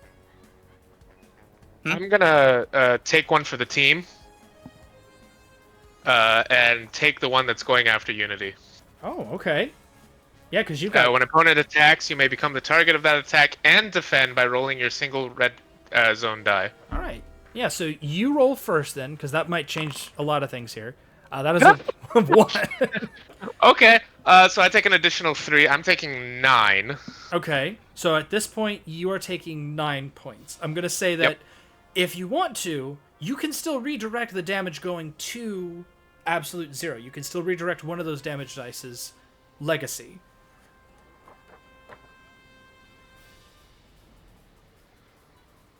You can take that 3. That 3 is probably more appetizing. Oh, I apologize. You have the wrong ability for that, like the wrong text here. What it should be for you, legacy, and this is my bad. When an opponent attacks, you may become the target of that attack and defend by rolling your leadership die. So it's take one for the team, but you use leadership instead. Okay. So in that case, because my leadership die is a D10, let's tank the D6. Okay. 6 points. Go for it. Okay.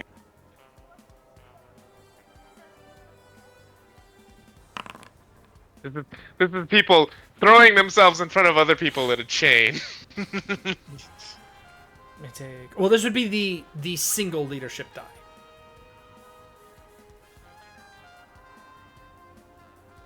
So you don't roll a pool for this one. It would just be you just roll your leadership die. His Would be a D10, so it's a 6. The D10 was because that's a D12. That's was a D12. The 6. The D10 rolled a 4. Okay, so you take the 4. Okay, so you defend with a 4, so that takes the 6 from absolute 0, turning that into a 2 on yourself, which then becomes 0 because you're in the red zone. So you take no damage from the laser beam going towards absolute 0. Absolute 0 takes... And I take the 3 that I slightly reduced from Unity. Yeah, you take the 3. Unity, you take no damage.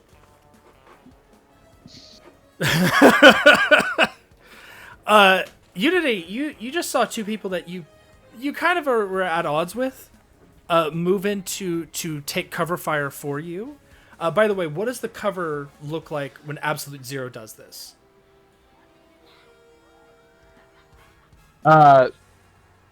It's the ground beneath both of their feet suddenly grows a layer of ice that shoves them both up into the air for a second. And they're little ramps. She slides out of the way. He slides to where she was. Okay, nice. So yeah, for all his sarcasm, he does have a heart under there, chilly though it may be. Which That is the harvest of the roaming spider bots. They've had their turn. That makes it now Legacy's turn. You're up. So things that are left to do. Roaming spider bots on the ground are still there. There's a total of 3 of them. One of them's damaged. The other 2 are still at full strength. The tree is still covered with harvest bots. Last but not least, there are still civilians on the tree that need to be saved as well. The harvest bots and the civilians are overcome actions. Roaming spider bots, obviously, damage. Well, Wraith is also falling out of the sky. Yeah. And Wraith is on top of a plummeting ship that needs to be saved. Like, Wraith can use an overcome action, like grappling hook. Wraith can escape. Yeah, but I want to make sure Wraith has something that she can do next round, rather than worrying about falling and getting hurt. If I can make a suggestion, if we hit the end of the turns while the spiders are nomming on the tree, we basically lose.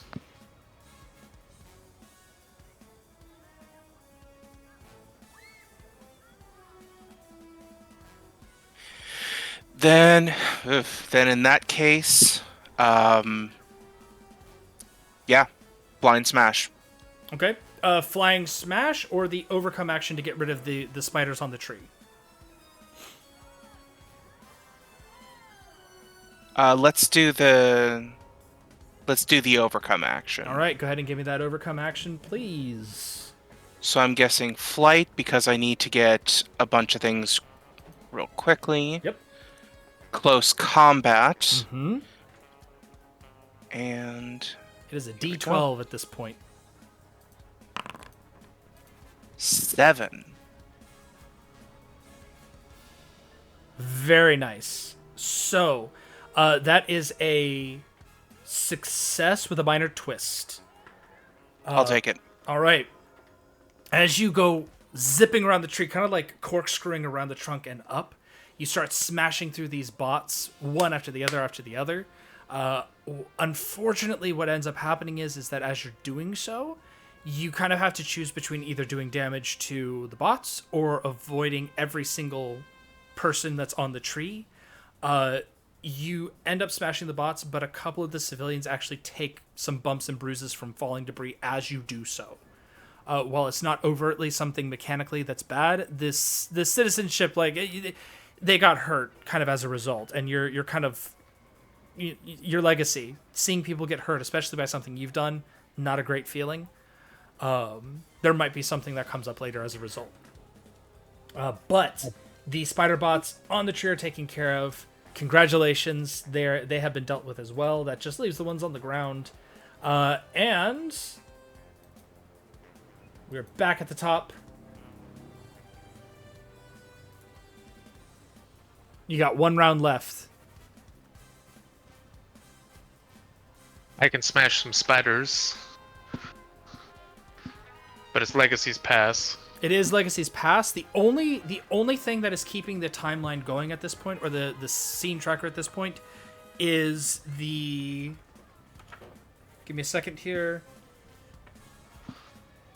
The human shields. Once they're dealt with, the scene tracker will end.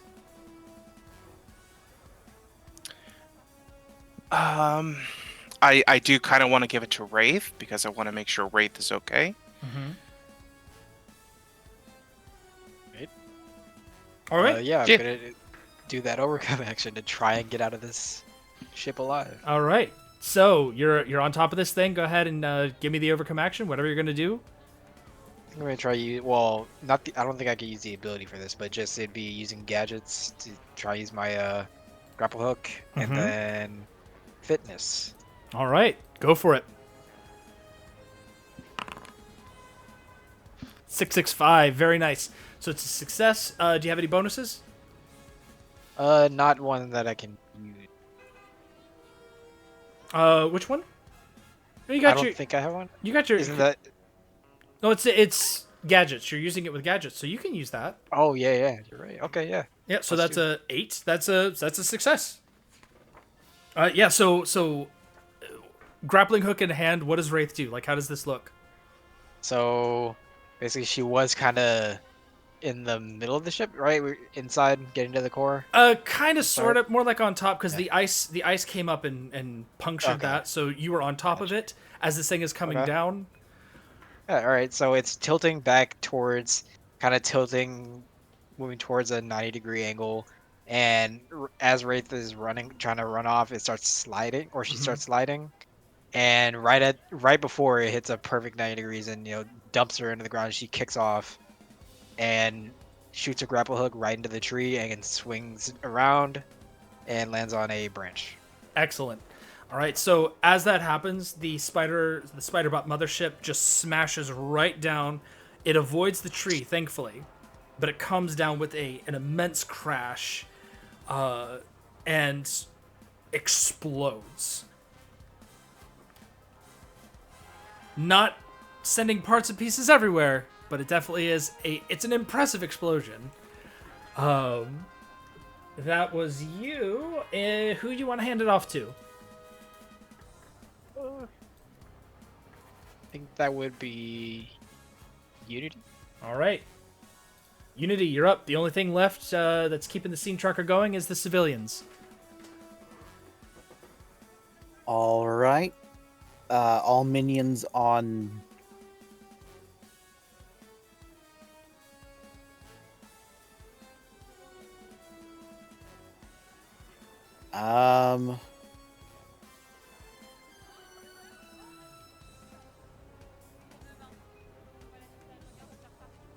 And what kind of check would go into freeing the civilians? And overcome. Overcome.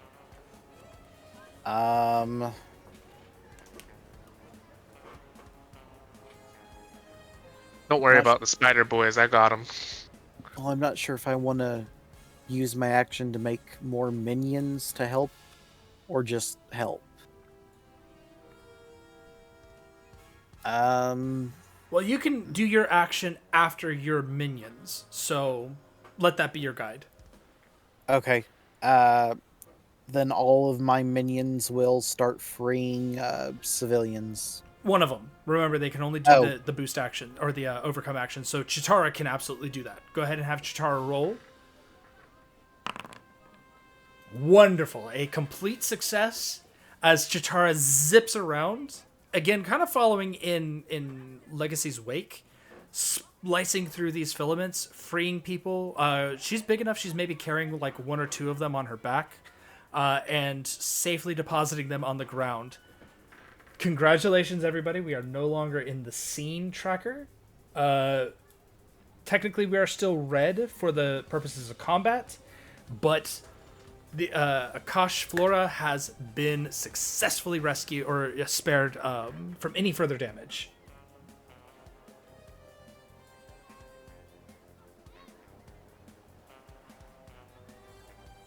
It's spiders. Yep. Unity, it is still your turn. You still have the action. You got 2 minions that can also attack.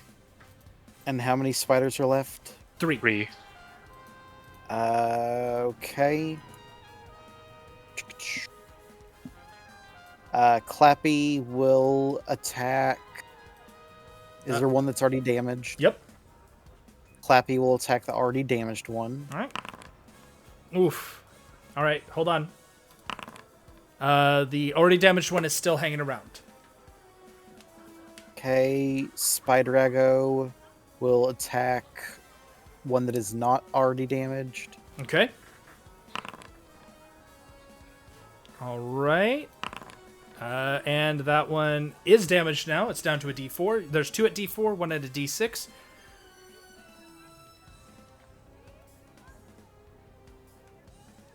All right, and then I will use Swarm Combat.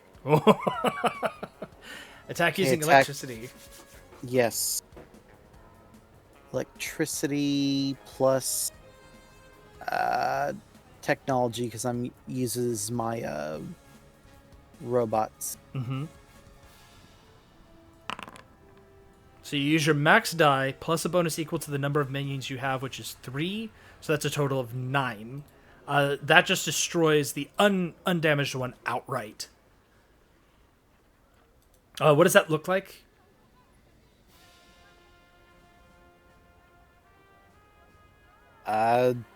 Unity focuses her technopathic abilities and using her minions sort of like a amplifying antenna, just lances one of the spiders with technopathic energy. I love it. And that one is dead. It's destroyed. That leaves only 2 left. Who are you going to hand it off to? Who's left on turn order? We've got... Give me a second here. Bum. Absolute Zero, I believe, and Argent Adapt. Let's go with Argent so they can boost Absolute Zero. All right. As he begins to play another tune on his flutes, you do hear him mutter under his breath, "I prefer the Simon and Garfunkel version, thank you." Absolute Zero. As you get a +3 bonus. But when I've been humming. What you got? Okay, so Absolute Zero has been cut up. He's got way more patches of ice clogging up holes in his suit now. There are trickles of frozen blood that look like spider webs almost leaking out from there. He just kind of lurches in front of Spidrago and Clappy as they back away from the remaining spiders. He goes, "How does that one kid's movie go again?" All right. And he just absolutely lets it go. He thrusts his arms back and like thrusts his chest forward, and in front of him there is this enormous blast of cold that also the backdraft catches him. We're gonna thermal shockwave. Okay. Attack up to 3 targets, one of which must be you, using cold. Assign your mid, and max dice as you choose among those targets. So, cold, ranged combat, roll. Yeah, so we're gonna do the 11. We're gonna add the 3 to the 5 to make it an 8. We're gonna heal the 4. And yeah, 11 and 8 on those. They are both 2 destroyed spiders. outright as well. Just this thermal shockwave goes out, and it's almost like it would be a wave because it starts out small and just continuously gets bigger as it goes out, and then it just hammers everything around. As it does so, like you said, that backdraft of cold rushes up around Absolute Zero and energizes him, healing him for those He 4 breathes points. And with that, the combat comes to a complete end. Great job, everybody. Excellent work. Got pretty close there. Yeah. Pretty darn tense. So as things come to a close, give me a second here. Argent Adapt descends after giving the tree a thorough once over.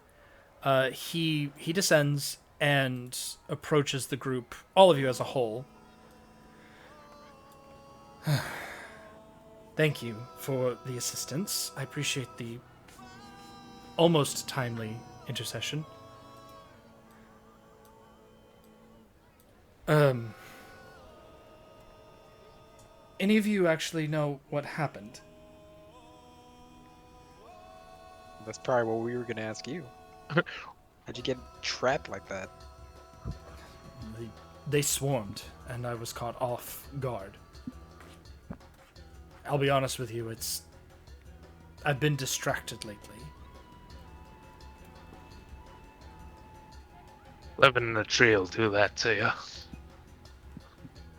If you As if living in an icebox is any better. like, as you open your mouth to say that, you can see Argent Adapt about to respond with a dry retort himself. He looks at you, Legacy, and then nods and says, "Could not have said it better myself. Thank you. I had television. I don't need television. I don't need anything else. I have my music, and that's enough. That's beside the point."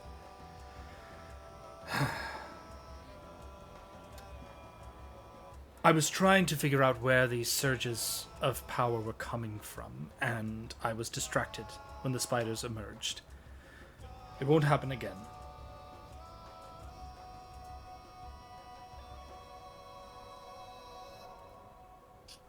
DM, please remind me, what was the name of the entity that I had recalled these spiders were very similar to? That would be Omnitron. Thank you. Mm-hmm.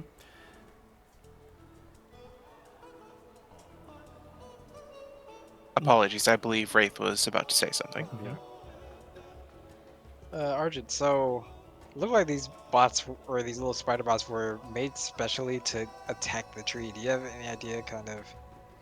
Well, besides, did Legacy? Did he tell us about which one? All of you, He has not yet. in retrospect, all of you now looking at them would also recognize it. Especially, actually, no, all of you, because you're all Freedom 5 members. Unity, Omnitron X was built from Omnitron. All of you recognize these things as being Omnitron spider bots, or at least resembling them.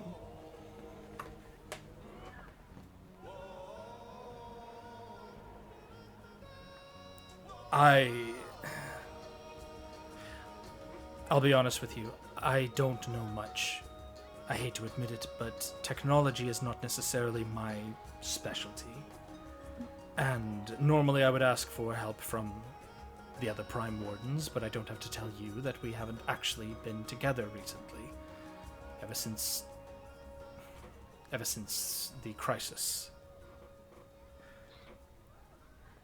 The large full-page panel on which Argent is giving this explanation features a background shot of Ryan freezing one of the spiders completely and then stomping it into brittle little pieces. What I can tell you is that somebody may be able to help out, probably more than I can. As I said, and he like pauses as you're stomping one of these robots into pieces. Technology is not my forte. While I was unconscious, however, another old friend reached out to me.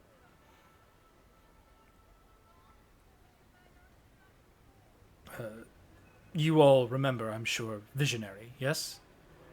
And to give a little bit of background on this, Visionary is a telepath.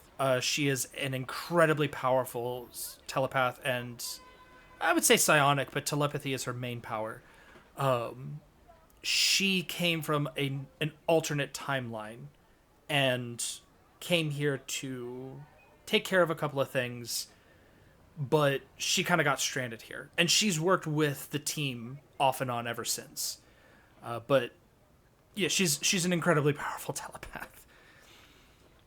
She reached out to me while I was unconscious and requested help. Of course, I couldn't help her, and he gestures to himself, injured as he is. I can't help her even now. I guess we can, but do you have any idea where she is or what she needs help with? As far as I can tell, she's... And it sounded like you were going to say something, Absolute. Absolute's author would like to comment that he tried convincing Visionary's author not to crib from one of the big two companies, but they went ahead anyway. Continue. Sorry. So as he's kind of explaining, she told me that she was someplace familiar. Again, I was unconscious. My mind was not able to entirely focus, but I believe it is somewhere near the fringes of Rook City. You know all about that, so I'll leave that to you, Wraith.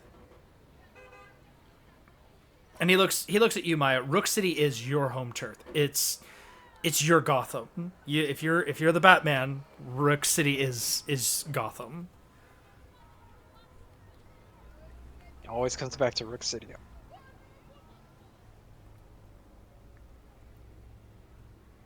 Alright, I'll try and find her.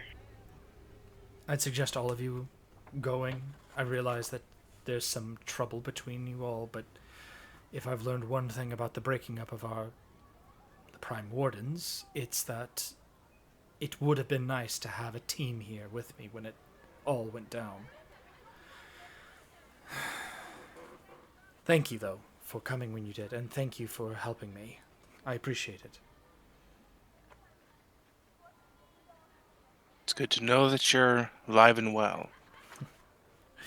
And it's good to know that the crisis hasn't dampened everyone's heroic spirit. Now, if you'll excuse me, I need to see about trying to repair the damage done to the Akash'Flora. And with that, he excuses himself and departs. And with that, we are going to go ahead and end our session here. But not before doing one last thing. Two last things. First, you have a grand total of 5 hero points, everybody. Taking those hero points, you can now divvy them up on your sheet. You'll notice on the hero tab, there's hero point rewards. 1, 2, 3, 4. Take your hero points. Give yourselves bonuses on a 1-to-1 basis using hero points.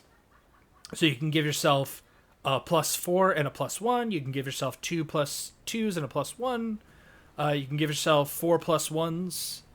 I wouldn't recommend doing that because any points not used get wasted. So these bonuses can be used next session.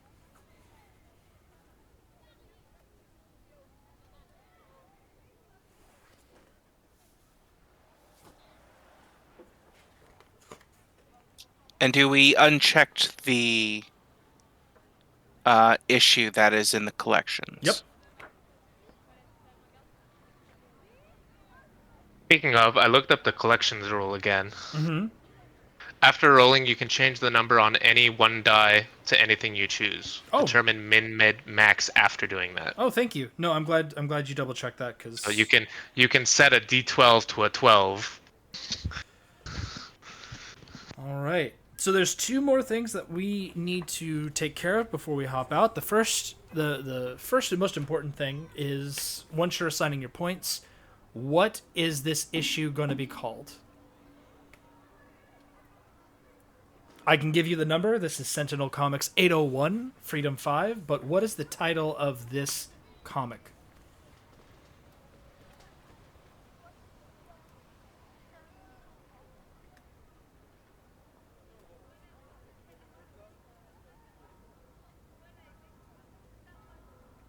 I have a suggestion, but I don't know if our fellow authors will care for it. No, put it out there. I'm bad with titles, so go ahead. Web seminar. Cloudy with a chance of spiders. They're both really good so far. I have to say Web Seminar is actually really good. Anybody else have anything to toss in there? No, I like Web Seminar. I'm yes. I would say hold on to Cloudy with a Chance of Spiders because it might come back and it might be useful later. So for back issues, everybody go ahead and put down under back issues on the first line, Web Seminar, number 801.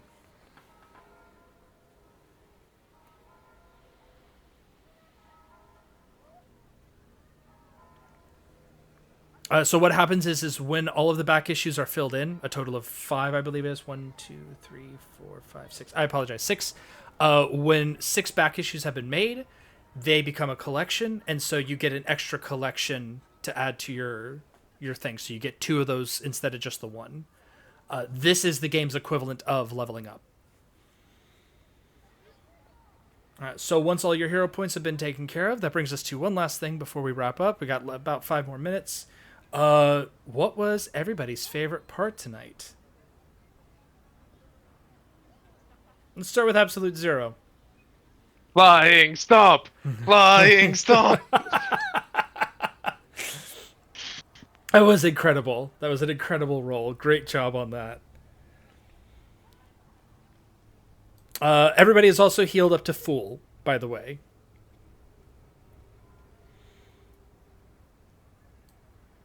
Next, Unity. What was your favorite part? I just thought everyone was so amazing in what they were doing. Aw, it's true. You guys coordinated really well, and all of your attacks did really great stuff. Wraith, how about you? For me, it was like kind of how we split up with the mothership and then on the ground. Mm-hmm. But like I could see that happen, like in my brain, see the comic strip and all that. Oh It yeah. was nice. Yeah, Yeah. because I was also picturing like again the like you said the comic strip or like the actual JLA, like an episode of JLA where Yeah. they split between the two. Last but not least, Legacy Nahara. How about you? What was your favorite part? So it's a little bit of a meta one, Mm-hmm. but I think it was specifically Wraith's role to determine where the core of the mothership was. Mm-hmm. S- And the reason it's a little meta is specifically seeing all the buffs line up, Mm-hmm. and it it is surprisingly very satisfying to see a very high roll with so many buffs attached to it. Yes, and that actually gives me a reason to tell you guys like buff and buffing in this game is an incredible thing. Do not underestimate the what boosting can do. Yep. Multiple boosts. They like the consistent galvanize is an incredible bonus. So yeah. Coming from Fate as a system compared to Gyro, Fate also shares the whole you can buff yourself multiple times and consume multiple bonuses on a single roll. It is a really strong tactic. All right, with that, everybody, thank you so much for joining us. I appreciate you being here with us to see the very first issue of Sentinel Comics, the tabletop role playing game here at Beyond Veil. I hope to see you again in the future. Until then, fly safe and have a great night.